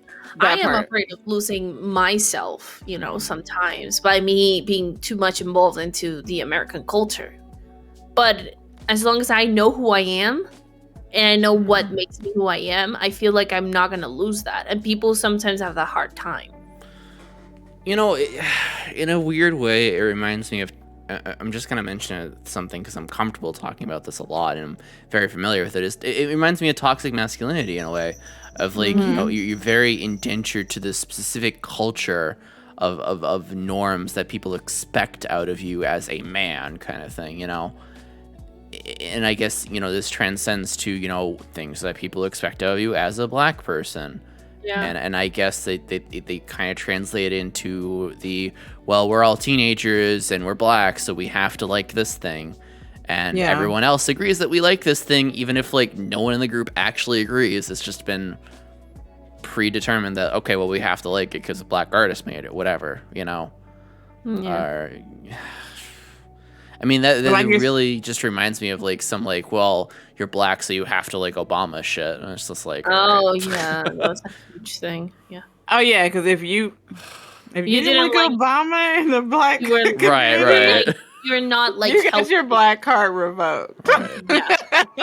Yeah, I know that, and I'm not here to crap but like I feel like people should be allowed to have their own opinion. And with the whole Obama thing, like I'm not like he had also his dark side, like every single politician, like when you look at everyone in such a bright light, you're not able to see other things that you're like, hold on a second, when you start seeing everyone with a positive light, that's when you let bad stuff happen, when you let other things happen and eventually that lead to a harder consequence. Like it's okay to like someone or don't like anything. It's just important that you're looking at everything with both sides, Yeah. Can I jump on one more thing? Yeah, but let me get go. Wait, well, no, I don't want to change the subject too much. Never mind. You can. I don't care. Go. Well, no, it was kind of going back to like the kind of the same thing, oh, you're not black enough. So basically one of my cousins, I have tons of cousins. My mom is one of 16 children. So wow. I have a lot of cousins. Wow. So I have a lot of family, and all my aunties and uncles have at least 2 children. So it's a lot of kids in my family. It's a lot of kids. There's a lot of great kids. Anyway, so one of my cousins, her mother is white, and her dad is my uncle. And growing up, so I got the whole, oh, your hair, you must be white. She got the whole that she's fair skinned. When she would try to embrace her black side, people would be like, oh, shut up, you white girl. Or, oh my God, you're trying to be hood, or you're trying to do this when you're not black. So pretty much just stay in your lane. Because she looks white. I mean, growing up, you can see her features. You can tell. Like, I know because I know what to look for. Yeah. But on the outside, like somebody's not looking. If you don't know what to look for, you're just gonna look at her as like a white girl. Right. And she's struggled with that her whole entire life. She still struggles with it. Like it's to the point where she gets mad and I'm not gonna say she downplays her white side, but she's quick to be like, fuck you, I'm black. Like she has to constantly defend herself. And that was one thing that I want to make sure. That's why this is so important to me, that our world changes, because the fact that, okay, so here's the thing. I've already been perceived as good hair, right, black girl. I married a white guy. Right. We have a mixed baby, right. And people are like, she came out, her hair is like kind of straight. Well, okay. Genes. Your point. It's called like genetics, biology. Exactly. So do I need to draw a pundit table for you? Exactly. That's so how like the only thing works. Like, so like I tell him, right? Oh, I don't know how to say the name in the chat. Yes, it's Power Rangers. Yeah, it's Power Ranger heavy. It's Power Rangers. But yes, that's a big thing to me because growing up and being questioned on my identity and stuff, and I'm black. You can see I'm black, but I was still questioned. I don't ever want my daughter to be questioned about her black because she's both. She's a mixture, and I just that's one thing I know I'm pre-thinking about it, but going through it's kind of like a PTSD thing. My cousin went through it. I mean, you do though. Half white, you know, and like I just want to make sure she's good, and I want to make sure that I instill in her not to have to. Yeah, I don't know how to say it. But you guys know what I mean. I mean, for real, it's the generational trauma. It's the generational trauma. Yeah. It's that you know it's going to happen to her, and you know that she's also, even though she's growing up in a very loving household, like you and Rect are great parents, but you know we still fucking live in a society. And you have to unfortunately teach her, hey, people are gonna like look at you and judge you differently and treat you a certain type of way because of the color of your skin. And that's still a fucking thing, and that still fucking sucks dick, but it's like disgusting that it's still a thing. And like, it'll never not be a thing. And it's important that they learn that it's not their fault. Right. It's society's fault. They have nothing to do with the problem. The problem is the people who bring it up, you know? And I feel like that's the most important thing that they need to learn. That it's not their fault, you know? And it's never their fault. And it's not their problem. That's who they are. And if society can take it, then fuck them, you know? Yeah. It's craziness. It's funny, you actually touched on a topic that Rec brought up as well, which is the colorism thing, because I said I wanted to touch on that as well. Yeah. Oh, it's I actually want to ask Sam this. Because like I'm very well aware that colorism exists in Black community. Does it also exist in the Hispanic community? I mean, my assumption is yes, but let me tell you why. Okay. And how, in what way? Because I've never really heard it from the Hispanic perspective at all. Really, I haven't. It has happened. So, for example, I'm from Guadalajara, Jalisco, Mexico. I'm Mexican, for those who don't know. My mom, she is not...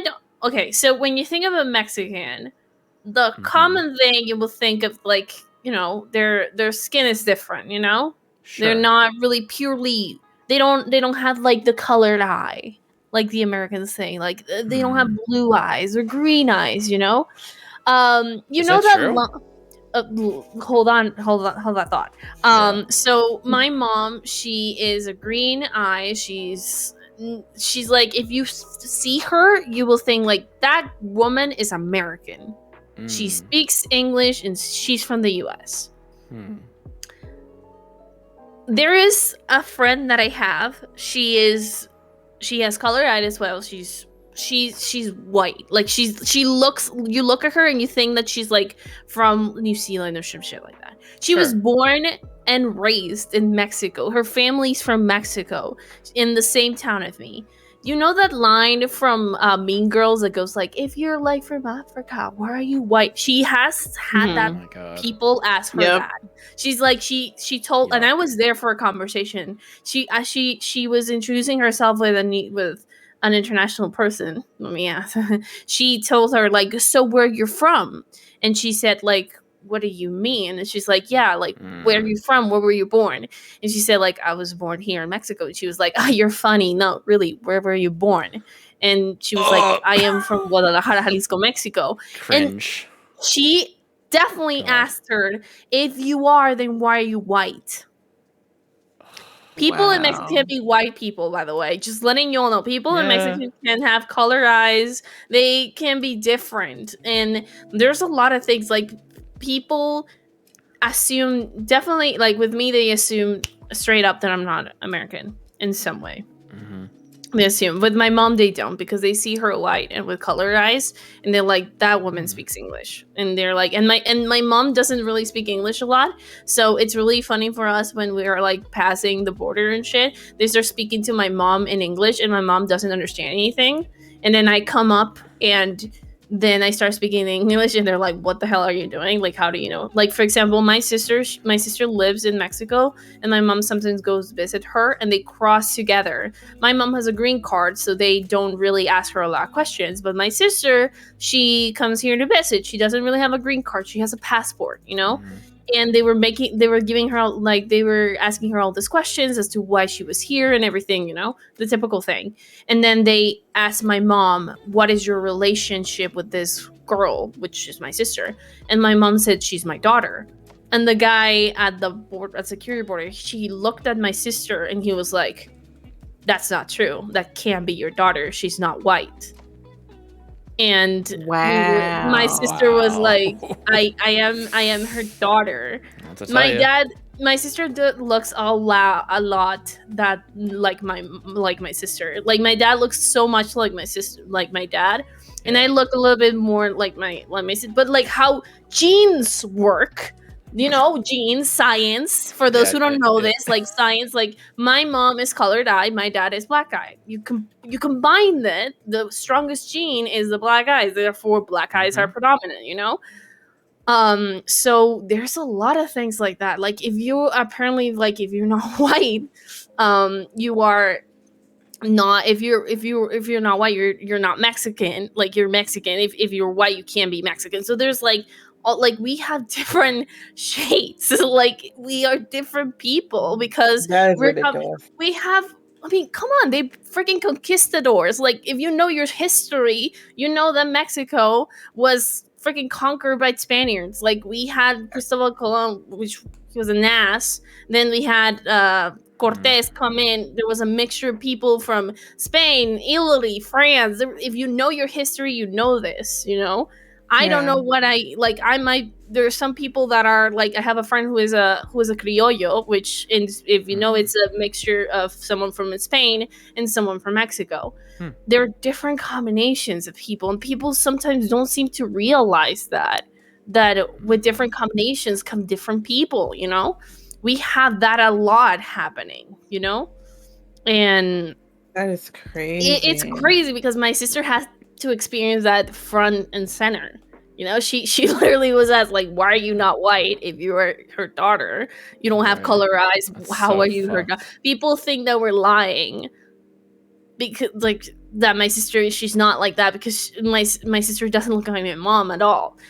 It's astonishing to me how people are based on opinion, and you can see that people are not educated. Like, if you know a little bit about genes, you know this. Like, come on. Like, it's like genetics are crazy. Like, people don't realize. It's high school teaching. Like, they teach you this, and like even with colors, okay? Like, when you're learning colors, it's like you mix green and blue, you get purple. Like, it makes no sense. People are like dumb. So it's like, are you telling me that my 5-year-old cousin, who is quick to not judge and tell people they're not from Missouri, is smarter than a 30-year-old man who works on the government? Like, what is, like, are you serious? So this is really the world we're living in. I haven't personally dealt with it, but I had experienced it from other people. Mexicans also get this knowledge that if you're not a skin, and even among us Mexicans, like, some people are crappy, and just because some others don't look like they cast them aside. Like, even us, among us Mexicans. But again, it comes back to the point of people are afraid of change. People are afraid of seeing something different. Right. But there's a lot, like, different things. Like, for example, like, like my sister, and then the same in the Black community, the same in the Asian community. There's different shades. There's different things happening, you know? Absolutely. And people don't understand that. So yeah, it is happening to me a lot, Waba. That's crazy. I didn't even know. I learned something new today. Right, we both learned. We all fucking learned something. But it's like, it goes case by basis, no? But in my experience, it happens in every society. Yeah, absolutely. God, it really sounds like basically the equivalent of some, like, oh, well, all Hispanic people are just the same kind of bullshit. Yeah. Know? Yeah. And for us, it was like, if you are not light-skinned, you're not pretty. If you're not like, if you don't have colored eyes, you're not pretty. If you're not colored eyes, you don't have the same opportunity. Oh, you're pretty for a blank insert. You're too pretty. Yeah, you're too pretty. I've had that comment. You've had the "you're too pretty for a Mexican." You're too pretty to be Mexican. Oh, do you know how hot? You know how hot Mexicans are? I'm actually gonna point that on that. Did you know that my state? I'm from Jalisco. My state is one of the states with the most beautiful women in Mexico. One of the Miss Universe winners was from my state. That's awesome. But still, I got in comments of like, "You're too pretty to be Mexican." That's so crazy. You're too. You know, and another one that I got. Fucking hateful. Hold on. For I got this one on college recently. Are you ready? Oh God, no. You're too smart to be Mexican. I'm done. What? I'm done. I got that one. I got valedictorian I'm for so my mad school for you. graduation. I was commencement speaker for my school graduation. And one of the people who came too close to me, they like congratulated me and they asked me where I was from, and I told them I was from Mexico, and they're like, "No way, you're too smart to be from Mexico," and then they laughed. I would have taken my fucking commencement trophy, medallion, whatever, and just jammed that shit. I've gotten that so many times, especially when I tell people that I learned more languages, that I know more than the one language. I've gotten that too. That I can't learn a language just because I'm Mexican. That I shouldn't be learning this language because I'm Mexican. The Mexicans shouldn't know more than other people because I'm Mexican. That I am too loud. I am too outspoken, too smart, too rebellious, too sweet, too beautiful, too sometimes we got in like, you're in such a good, well-positioned financially to be a Mexican family. Wow. You dream a lot to be Mexican. You aspire for a lot to be Mexican. You're not too competent for this job just because you're Mexican. I'm so angry for you. I've gotten so many ones. I'm just on the top of the list. It's unfortunately the last ad of the stream. I swear. Yeah. Last ad of the stream. All right. Give us a minute and a half to be angry, okay? We'll be back. Fuck it out. What the fuck? What the fuck? That's why I tell you, some people have to work harder. Some people have to work harder. Because I'm gonna start calling this the "Be Angry at Racist" show. Reg Wizard, are you around? Reg Wizard, are you around? Paging. I need a refill. I can't get a refill. I forget. Does Rec go by his name at all on stream? No. I don't know. I don't know. I want to say yeah, but I want to say no. Probably not. I know his name from Extra Life. Oh God, Rec, check Twitter, by the way. Rec, can you give me like half a cup? Pull on a shirt and come get my cup. Rec does, cause you're part of the Why Not Squad. I did a soft rebrand of my sub stuff. Can you just come give me half a cup, hubby? Pretty please. Pretty please. Pretty please. Oh yeah. Okay. So he goes. So he goes by Mike. He's Mike. I was gonna say Michael, but yeah, Mike. Paging Mike. Paging Mike. Paging Mike. Paging Dr. Mike to the Love Den. Please provide your woman another half glass of, what is it? Box wine. Box wine. Box wine? That's the best one, though. Box one rocks, though. I don't care what anyone tells me. When I was in college, everyone would have their fancy vodka and shit. And I would get my box wine from Marshalls for like $2 for $5. And I was the happiest camper of my entire life. Like, here's my thing. I don't drink that much anyway. Because that's fine. I didn't drink for a long time because of the baby. So I'm still lightweight. So if I want to have my one, I want it to last. So a box will last me for like a week and a half. Yeah, If like I get a if you're gonna, bottle, it's like 3 days. if you're gonna get drunk smart. That's what I always say. Pretty much. And when I was Pretty in college, that's Yeah. what I was saying. Nah, wrecked. I usually just call you wrecked, but I thought it'd be funny for the bit to be like, paging Yeah. Dr. Mike. Why is he still in here? Where are you at? Did you walk outside? They're getting the box of wine. Vodka and whiskey What here up? is still cheaper than box wine? Damn, really? Yeah. Shit. Nah, I'm messing with him. He's on daddy daycare. I mean, you like what you like. and then Yeah. he gets to put the baby to sleep tonight, so this should be fun. And you like who you like. Can I ask another fucking controversial question? yes. Let's go. Yes, please. I want to hear this. Have you ever gotten shit for the people you decide to date? Of course. Yeah, obviously. All the time. All the time. 24/7. Yeah, of course. I mean, I married him, but I still got shit. Yeah. I did mine, and there was a whole other stereotypes flying around. I dated a Muslim, and let's just say it was not really coping. If it was very difficult for the family to accept it first, you know. It was really difficult for them to go with it because I am going to put this on out. I guess one of the dreams that Not some going back and Mexican forth, just woman's I I guess got all the one. I guess one of the dreams And I got a that, new cup. Thanks. that Hell the yeah. Mexican women want is to marry a color-eyed white man. What You know? the- That's some of the things that some Mexican women want, let me tell you. They want to marry someone who's color-eyed. And even if he's a complete piece of trash, some of the girls want to marry a color-eyed guy. They can treat them like shit. Yeah. But they want to marry They this can other- treat them like shit. Oh my god. Yeah, they allowed to be treated like shit. That means they can have a color-eyed man. But he can hit I me, did- but as long as he's pretty, it's fine. Yeah. And What? it's a whole lot of things going on, but it's for another topic. But I Yeah. dated this guy. He was from Dubai. We dated for like 4 months and shit. He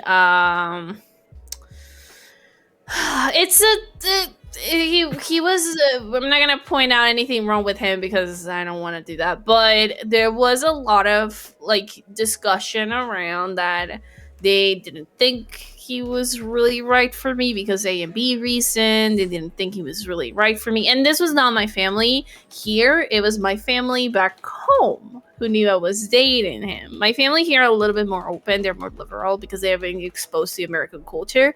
My family back home in Mexico, they're like, I don't know if I want you dating someone who's like this because you're gonna wreck our genes, basically. Poch! Yo, what the fuck? Poch, thank you so much for the raid. Welcome, Raiders. How's it going? Happy Mental Health Monday. Poch got a potty. Thank you, Zara. Yes, go telling me. potty. Go potty, Poch. Potty. Poch Raiders, you know how it goes here. You already know me, Yeah. I think. Maybe. Yeah. I'm not gonna do the whole rigmarole, but go for it. But I don't know if you'd this gotten this, Princess, but I don't know if you got this before. But I would always hear the argument, like, if you are with this person and you eventually get married, you're gonna wreck our heritage. You know, you're gonna wreck our genes because you marry this person. Or Well, what I was don't know if- crazy, it's kind of similar, but being married to Rect, so I work at DMV. We already established that. I have pictures at my window, but you can't really see them. They're kind of turned towards me. But one day they were kind of shifted to the way so the customers could see them. So I had a black guy come to my window. I was helping him, and he noticed because I have our wedding picture, and I have pictures of the baby, pictures of my family, and he was all like, "So, who's that?" I'm like, "What the fuck? Like, it's my husband." He's like, "Your husband's white?" Oh my god, yes, I know. I'm like, that. "Yeah." He's like, "You must hate your dad." I said, "What the fuck?" And he was like, "Why would you marry a white guy? Why wouldn't you marry somebody that's like your dad?" I said, "Are you fucking serious?" That's I whoa. went off, and it pissed me off because you know me, you know me personally, you know my dad is like one of my ride or dies. That's like one of my best friends. So it really pissed me off. I'm like, why would you say that to me? He said, because you can't love your dad if you married a white guy. You can't love a black man if you married a white guy. You're marrying. I was Fuck. pissed. You're I was marrying someone else. pissed. Yeah, I was Oh my pissed. Love is love. What the fuck? Yeah, it was pretty much like, oh, you didn't marry a black guy. You didn't try to emulate your dad, so you must hate your dad, and you What? hate yourself. Pretty much. What kind of fucking assumption is that? Yeah, I was pissed. Like, it literally ruined. It had me hot for the rest of the day. I got in trouble because I started yelling at the man because I have no filter at work. So I literally, like, I got beside myself and I started going off on him. Good. And I didn't mean to, but it took me out of myself. So I had like an out of body experience, and it was horrible. Like, that was probably the worst experience I've had. But I've had through my whole life because I've dated. My first boyfriend was the Jorge guy. That was like one of my first boyfriends, and he was Mexican. And then I've dated Mexicans, white guys, and a couple of Asian guys. And it was always like, oh, you don't like black guys? What the fuck you mean? Oh my Like, god, I like yes. who I like. Dude, I dated black guys too. So it's not like I'm, picking and choosing. I know. It's like every single time I talk to my family back in Mexico, they want to set me up with like Mexican guys, and then I tell them no. And then when I tell them no, they're like, "Why don't you want to date your own people?" I'm like, "Because I don't want to. Like, if I don't like the guy or the girl, like, I'm not gonna date her. Like, you can't make me. It's my choice. It's my fucking life. Exactly. You know, like, not because I'm Mexican, I am supposed to be with a Mexican my entire life. You know, Yeah, you're like, supposed to be who you like. I am able to go out and meet someone. Like, I want to. Okay, I'm gonna go off right now. But like, I like Asian guys. Like, I have a thing for them. I will try to go, like, if I can, I will like to date like Asian guys, and I have a thing for them. You know, everyone has a thing for certain someone. You know, Sure. And it seems like whenever I bring that up to my family, it's like, why do you want to date an Asian guy? Like, a Mexican and an Asian? That doesn't make any sense. Like, why do you want to do that? Oh, but when my cousin marries a New Zealand guy, that's okay. But when she dates someone who is like from Germany, that's okay. But if I want to date someone who, even with a black man, or someone from Dubai, or someone who is from Japan, or someone from Egypt, someone who is from Brazil, I get excited to like decide that you don't know what you want. Why isn't any different? Oh, it's because the other guy is white. That's the difference. It's because he's colored-eyed. That's the difference. But if I want to, crazy, it's That's pretty so much dumb. It just it doesn't that ironically fucking just feed into the white supremacy though. Like, I hate to be that way. You know, you don't have to. Oh my god. It's just that apparently, for that side of my family, like, what is considered beauty? You know. It's just considered to be beauty. It's considered to be and then when you date someone, they for example, Asian, black, or anything, they said it's exotic. That you're exotic. Dating someone who's exotic. I've been called exotic before, and during a dating app. Sorry, I've been like, we have to end stream so I can fucking. I've throw been up. like. God I've damn. been like, I had one guy I matched with. He's like, oh, I don't know if my family would be so happy for me dating someone exotic, someone spicy. You know, I have heard that. I have See, it would be like so nice to have to date someone exotic. Yeah, I've definitely heard that. I've like, I tell them like I'm Latina, and they're like, oh, so you might be spicy. I hate that. I don't like when people call me spicy. They literally call me spicy every time I say that I'm Latina. I'm like, spicy. What the fuck? I'm not a fucking pepper. Yeah, what I'm do not you a mean? pepper. Or they're like, they tell me like, oh, so like, what does that mean? You're Latina. Oh, so you must be very good at cooking, like, or taking care of the house. They're like, yes, they have told me like, the fuck kind of like woman belongs in the kitchen bullshit is this? Oh, I have told me this. I have to ask that only because before Rex, I did date another Hispanic guy, not Jorge, but it was another one. I met him at my job a long time ago, and I dated him, and he was older than me. So when we were dating, I was like 20 and he was like 33. But he still lived with his mother. But his mother was like, I guess, correct me if I'm wrong, but she was very like traditional Hispanic, and she was Yeah. very like, she was very catered to him. This man, he didn't do shit. Like he didn't do nothing for himself. Like it drove me Yeah, crazy. I Like know he was what very you're talking I know the catered type. to. I know He the was type. catered to. She made his lunch every day. Oh. And she made his lunch. Yeah. We worked in the same place. She made his lunch every day. She made his bed. She did his laundry. And this man was in his 30s. And I I was like know it. early 20s. So he basically told me if I wanted to be with him, You had to he's do like, certain- because I've never dated a You black gotta be my girl. mom. You have to be He my said, mom. you gotta be my mom. Yeah, pretty much. And being 20, I was a little naive. And he would like literally be like sit in the kitchen with my mom. I'm like, and do what? And he's like, learn how to cook. Oh yeah, Like, I have a excuse question. God. I have a So question. this by the way, this stereotype exists beyond just like the Mexican kid. Yeah. This exists Yeah. in like a Yeah. lot Nope. of things. I've seen it a But- lot in white society as well. There's It's a just- difference though, because this is a case basis. Because there are Mexican guys who are like that. My dad was never like that. He was like, my grandma was like, oh, you want to live by you want to have a family. Oh, you better help with the house. My dad knows how to Yeah. cook. He knows how to do his laundry. That guy was just a useless piece of shit. Oh yeah, he was very also useless. kind Like I of told, I also know it's stereotypical. totally like It's like circumstantial. nate My levels. question is, did his mother ever give you crap about not like did she ever try to like teach you how to cook or like ever No, told and it you was like funny. His it mom was not like, her? It wasn't her. It was It- him.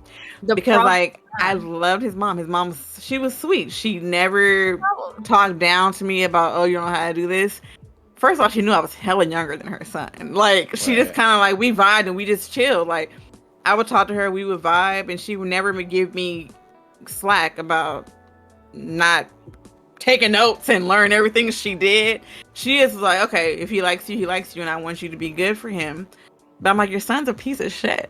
Yeah, no, Like- that's the thing. She was sweet. Yeah, Therefore, she she was being taken advantage by the son. Yeah. If you had dealt with a different mom, it would have been a whole lot different. Yep. Yeah. Because women, and I'm gonna go this by my Mhm. experience with my family, women in Mexico, there was a time where they had to do everything for the husband, and the husband couldn't take no for an answer.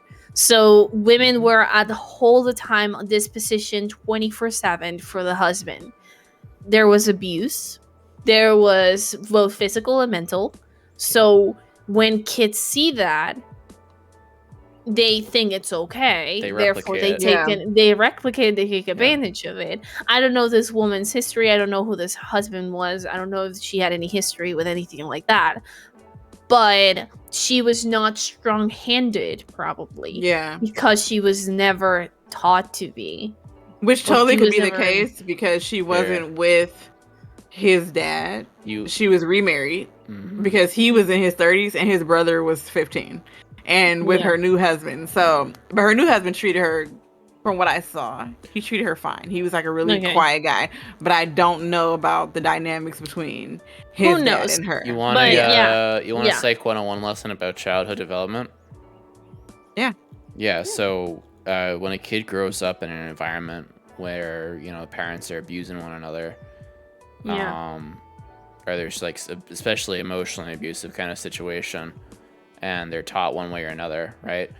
What Yeah. happens is they develop not only that is their like default love language of like, oh, okay, this is fine, this is acceptable, right? Yeah. But it's more than that. It's also just kind of like, when I see this and when I develop my own relationships, when I develop my own friendships, this is how I'm gonna treat people because this Yeah. is okay. This is like, if I'm a little boy growing up and I see my dad taking control and he like glorifies himself taking control and being over control over women, all of a sudden I'm gonna grow up with expectations to be like, okay, women are gonna weigh me hand and fucking foot, and if Yeah. they don't, then I smack them around because that's okay, and that's so fucked. Not always, yeah, absolutely not always, but just general like child psychology, human No, yeah. development type ish.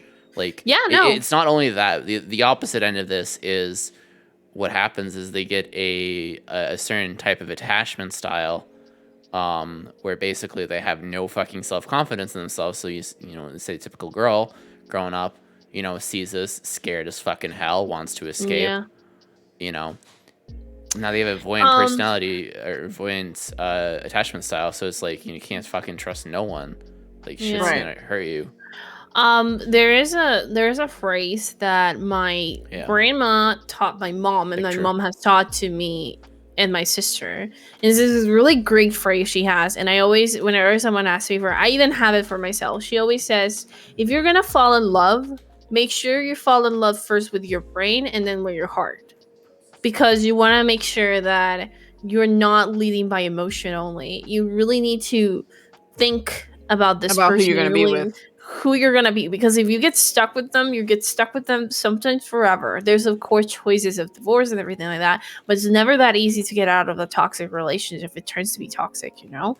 And it's a very important like thing to tell people, and I always tell it to my friends, and I always tell it to myself. Even then, like, even now, I am no longer a teenager. I'm 24, for God's sakes. Like, if I'm gonna be with someone, it's gonna be a long-term committed relationship, something that is gonna lead into possibly marriage, you know. I don't have the patience or the energy to deal with children anymore. I'm not gonna date a 20-year-old who literally thinks that women don't poop. Like, I'm not doing, like, I'm not gonna deal with that anymore. Before, sorry. I am going to deal with someone who understands my limits, who understands what is needed in our relationship to work, you know? Right. And that's the things that you have to ask yourself before you even, if you're on a dating app, before you swipe on a person or before you talk to a person. Like, is this person going to satisfy what I need physically and emotionally and mentally as well? If this is someone who's really going to be good for me on the long term. Yep. And if you just like them for the looks or because they look cool at the moment, and then it turns out at the end that's not the person for you. It's not the person for you, then you're stuck on it, and you kind of deal with the consequence now, you know? So it's a hard choice, of course, because we fall in love. Like, love, so when it's true, when we fall in love, we become stupid. We do shit we don't realize it's wrong, or we do shit until someone else points it out that tells you, like, dude, because I had that experience. I would do shit for my ex-boyfriend that my friends would later point me out and tell me, like, you know, that's not normal. But I was like, I'm in love. You know, I can do, it's okay. I would say, like, when we get along, it'll change. No, some things don't change. It's not it's not like the flu or the cold, you know, like some people are programmed a certain way. They won't change. It's hard to change attitudes, and it's hard to make a you know, change in your lifestyle, because it's really where it comes from. I mean, New Year's resolutions are coming around the corner. Kids, don't do it unless you're prepared to take commitment, because that's what it is. It's a commitment you need to make to your lifestyle. Yeah. And just fun fact, it's totally gross and out of nowhere.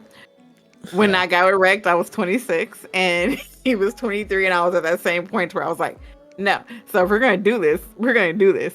And my test was he had a family party, and I had been drinking because I was crazy back then.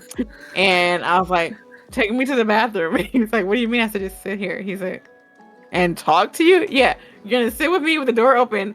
I'm going to do my thing and see if you can handle it.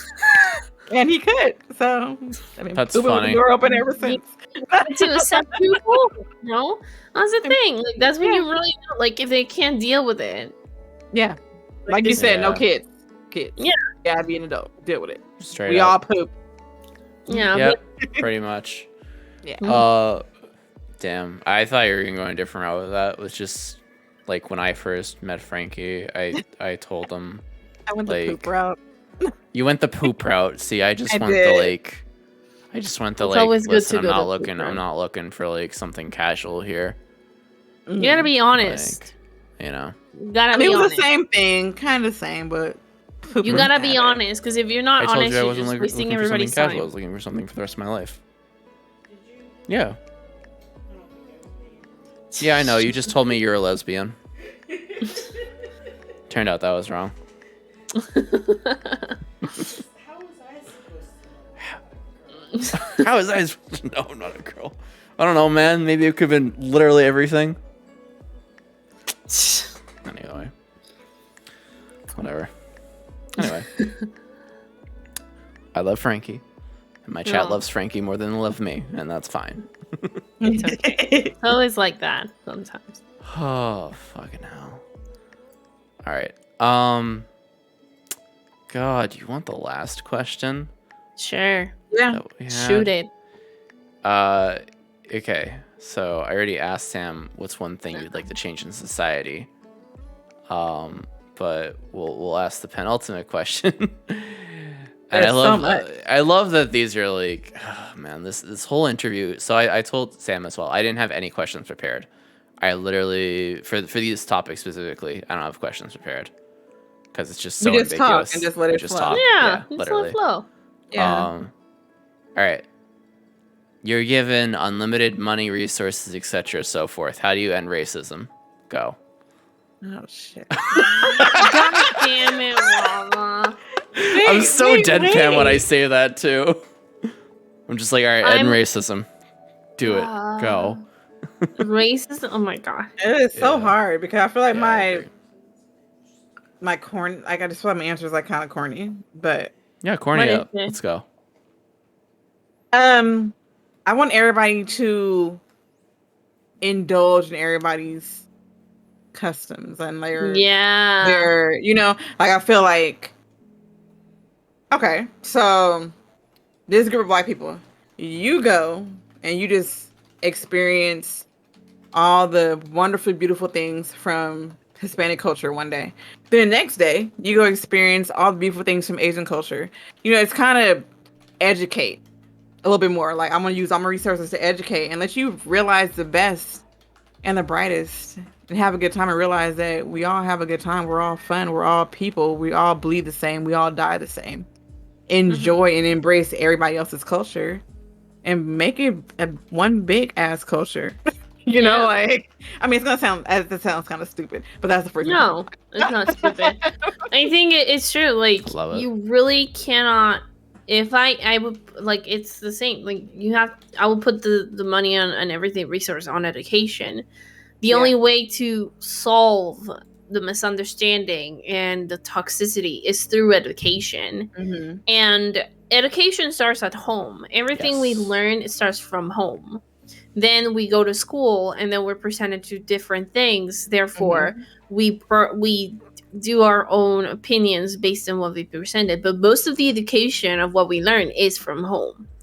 If the source of education is corrupted, meaning their parents, then that education is going to come up corruptive, But when you start educating people, even from the vase and outside of the vase, meaning parents and kids, then it becomes like peril. Everything becomes the same. Everyone has the same sources. Everything has the same information.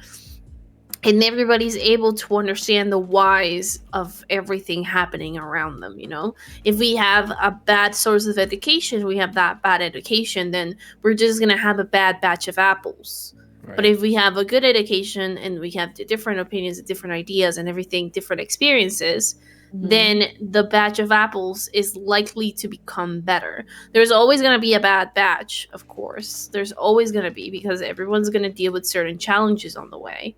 But if we at least provide that source of education, the likeness of having a better batch is so much greater, And that greatness is going to cover the kind of like the minimal part that is the bad part, and eventually change all those minor ones, because we've seen that humans are heavily influenced by others. Yes. If you have a good batch that influences the bad batch, then it's much easier to get rid of the whole blackness, or the whole horribleness of the education. Totally agree. There you go. It's all about education, people, and unfortunately, people don't have it. Yeah. Just don't. Chat they're pretty not much willing. agrees with you here.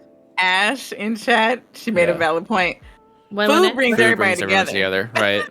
What? Ash Hash and Shash, you made a valid point. Food brings everybody together. So Yeah, food does bring it. However, okay, sure. Hold on thought. Yes, food brings out everyone together. But how would you react if the food is not the same as, for example, here in the US, we're used to eating hamburgers and shit, right? There are cultures that don't eat that. They eat bugs and they eat other stuff. What is our reaction usually to those things? you are on point with that. Right. You are on point with that. Disgusting. That's disgusting. I don't want to eat that. It brings people together when it makes sense, you know? When it makes sense that this is food. When it makes sense that something is what it looks like. It's the same thing, like, people will not judge if something makes sense, you know? If you get presented with the two options and one of them makes sense, then you will embrace it. But if the other one doesn't, then you won't embrace it because it's not something good for you. It's not something that makes sense for you, you know? For example, when I tell my mom, I want to go to live in Japan, I am the type of person who will eat anything. Of course, at first it's going to be like, I don't know, but I embrace it. And at the end, I am surprised because I like it. And I tell and my mom is the type of person who reacts usually with you. And I don't want to eat that. You know, she's a little bit more delicate when it comes to food. And I tell my mom, you will not be able to live in Japan because the food there, you will always have the same reaction as to yuck. Like, you know, food can bring people together. However, it depends on what people accept as food. And I didn't think about that because I'm greedy as hell. And I eat everything. Like I will try a bug. I'm not gonna lie. I'll try a bug. I'm not gonna lie. That's just crunchy. Greedy. And I like food. But you will always have little people. Yeah. Some people will be like, oh, I'm down for it. So Right. Yeah. You gotta keep an open mind. Yeah. You gotta keep that open mind. Yeah. And that's the problem with people. We don't keep that open mind. Therefore, we're always trying to get it closed, you know? That's a problem in our society as well. We don't have an open mind. So I'm big on obviously I know I'm big on psychology. I think a lot of it comes from fear, because this is the rabbit hole of like fear breeds ignorance, and ignorance breeds dislike, and dislike breeds eventual hatred, and then hatred breeds discrimination. Exactly. It's all based on fear. Everything's based on fear. And people, instead of fear, they get angry, right? That's the default. Because it's a response. It's a response. It's always a response. It's always the usual response. Anger. Every single time. You've never seen a case where people reacted differently. It's always anger. Because that has led to major movements. That has led to major wars. Anger. Because things that they thought to be normal are changing. They're not happy with it because now they have to adapt to a whole new thing. Right. It makes them angry. It gets rid of their perceived norm. They're given new information, and all of a sudden it's like, oh, I might have to change my way of life, and I might not be mean to people anymore. Oh, it's like, what you're the fuck? poking holes to a ship in order to sink it down and then make it something better or bigger. People are drowning and their response is fear. Therefore, then it's anger because you got rid of that ship where they felt safe. And now you changed it completely, introduced new ways. They no longer feel safe. They feel afraid because they don't know what happened. They're not able to realize what's going on anymore. Right. It's always fear. Yeah. Yep. Yeah, pretty much. Pretty fucking much. Yeah, so but that's just me, I don't know. My answer no, it totally boils down to that. Yeah, it does. Absolutely. Shit's wild. Ignorance is fucking wild. Privilege is a hell of a fucking drug. Yeah. Yeah. This is why I always go back towards empathy, because that's something I'm strong with. And that's my answer for how to defeat racism is get people to fucking realize that, you know, everyone's got their own problems in a different way, but not to learn that in a toxic way. Because I feel like people take that in a toxic way and kind of like an all lives matter kind of way. And like and then like oh, I don't see color kind of way, and like, oh, well, we all have our own, you know, shit and stuff to see. It's like, yeah, that's true, but I need you to like understand why someone is getting particular shit, and the reason is because the color of their fucking skin. Like that's the and racism also, is so still blatant in America, and in the world. I don't want to crap on anyone here, and I don't mean to start a whole conversation about this because it's gonna be a long conversation. But no, all lives matter is stupid. Okay, like it is. You can't have all the lives matter when one of them is crying for help. So shut up. And Sam, my dear, have you seen my intro screening questions? Literally, one of them asks people, do you believe that Black Lives Matter? If they can't answer that, they don't belong in this community. No. Yeah, it's just there's always, especially in the just chatting section, that someone is gonna drop in by the most. So I'm just letting them know ahead of time. You know, there's always the trolls. Well, I'm just like, actually, I'm just saying. This is I have to say, this is the first week I haven't had a troll today. I'm genuinely surprised. Although I almost had to ban Ash. God damn it, Ash. Why? What did Ash do? They know what they did. Ash knows exactly what they did. They always know. They just pretend that they don't.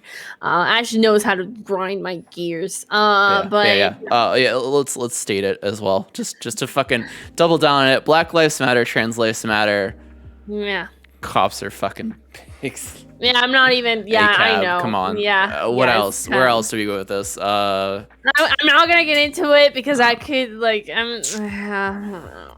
listen, I could, but I won't because it's a whole nother. Like honestly, it's a whole nother ball game. Waba, if we're gonna have a conversation about this, you're gonna have to make another mental health today because it's gonna take hours for us to go another one. Situation. All right. How do you feel? I'm totally down to be on again. All right. Let me know. We gotta hold on. Yeah, I know. Shush. I can't next Monday, but I'll definitely do it. No, not next Monday. Next Monday. All right, hold on. Coming up next week on Mental Health Monday. I'm totally down.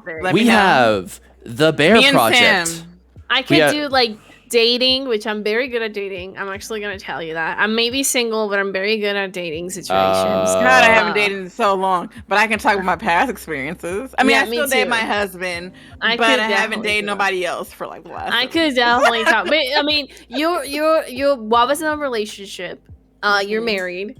I am single. Is the perfect perspective because I'm still dealing with the crappy pool of. I wrote you both down for relationships. That's in February. What's up? I love. Oh yeah, I'm down. I'm totally down. I'll talk about it. All right, hold on. Because fun fact, Rex is gonna be mad that I said this. What's up? Sorry, husband. Sorry, but Rex had this like mentality. It was like a little man mentality when we got together. He was mad that he wasn't like my first. It was weird. It was like a guy thing. Yes, I know what you're talking about. But I am. Rex, trust me, it's a blessing. It's a blessing, dude. Come on. And I tell him it is a blessing. Okay. Because, anyway, so coming up next. That's another topic. November 22nd, we have the Bear Project. November 29th, I don't have anyone, but technically, I told Maki to come on, so you two can come back on if we want to have a discussion. Is it Alex? Alex, right? No, make art with Maki. Oh, yeah. I'm totally down. Yeah. I do 3 max, so that's my limit. What's the discussion? 29th. What was the discussion though? Is on Sam. I was like Black Lives Matter, Trans Lives Matter. Let's go. Yeah, sure. All right, etc. So forth. Good. All right, great. We're gonna talk on some racial justice shit on the 29th. I mean, we're gonna talk about that next week as well, but like, you know. I like that. Yeah, it's the pit. All right, so Bear Project next week, solo, and then Maki, Sam, Plumbob, 29th.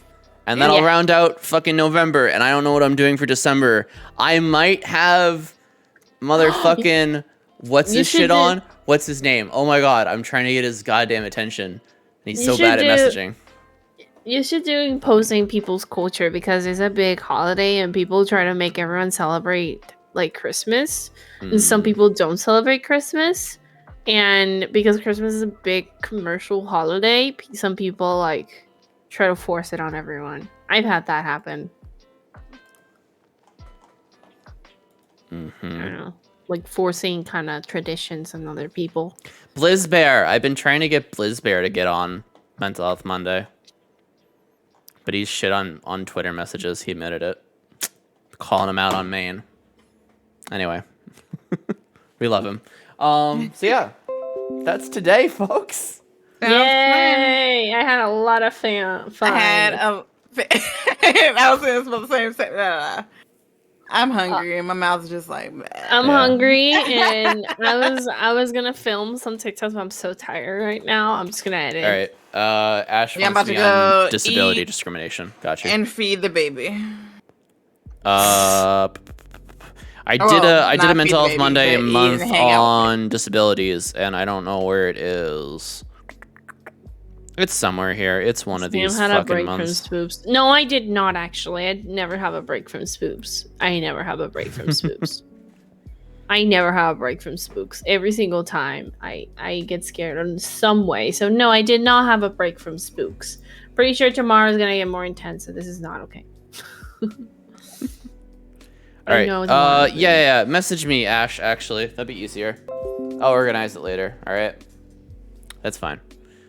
You'd actually got on camera? Yeah, deadass. I did disability month as well. I literally did a whole month of Mental Health Monday to talk about like disability. Ash has educated me a lot about disability. A lot. So, yeah, Ash has educated me. Ash has educated me a lot about disability. Hell yeah. I love that, honestly. I like getting educated. Oh god, why do I have 3 Twitch whispers? What did you do? Is it a troll? Oh my god, can I answer? I don't know. Okay. Oh no. It's for a bot I wanted to set up on the stream. It's fine. It's ready to go it's for a bot I wanted to set up on the stream that's for like, to see if people are banned in like other streams or whatever. Do you know how much I practiced it for trolls before our interview today? Do you have any idea how much I practiced? Tell I me. even had like notes. Did you? Like, yeah, I did. I had some comebacks I was preparing for. Is that so? Yeah, but I'm gonna save them. I'm gonna save them for my stream because they were really good. I see.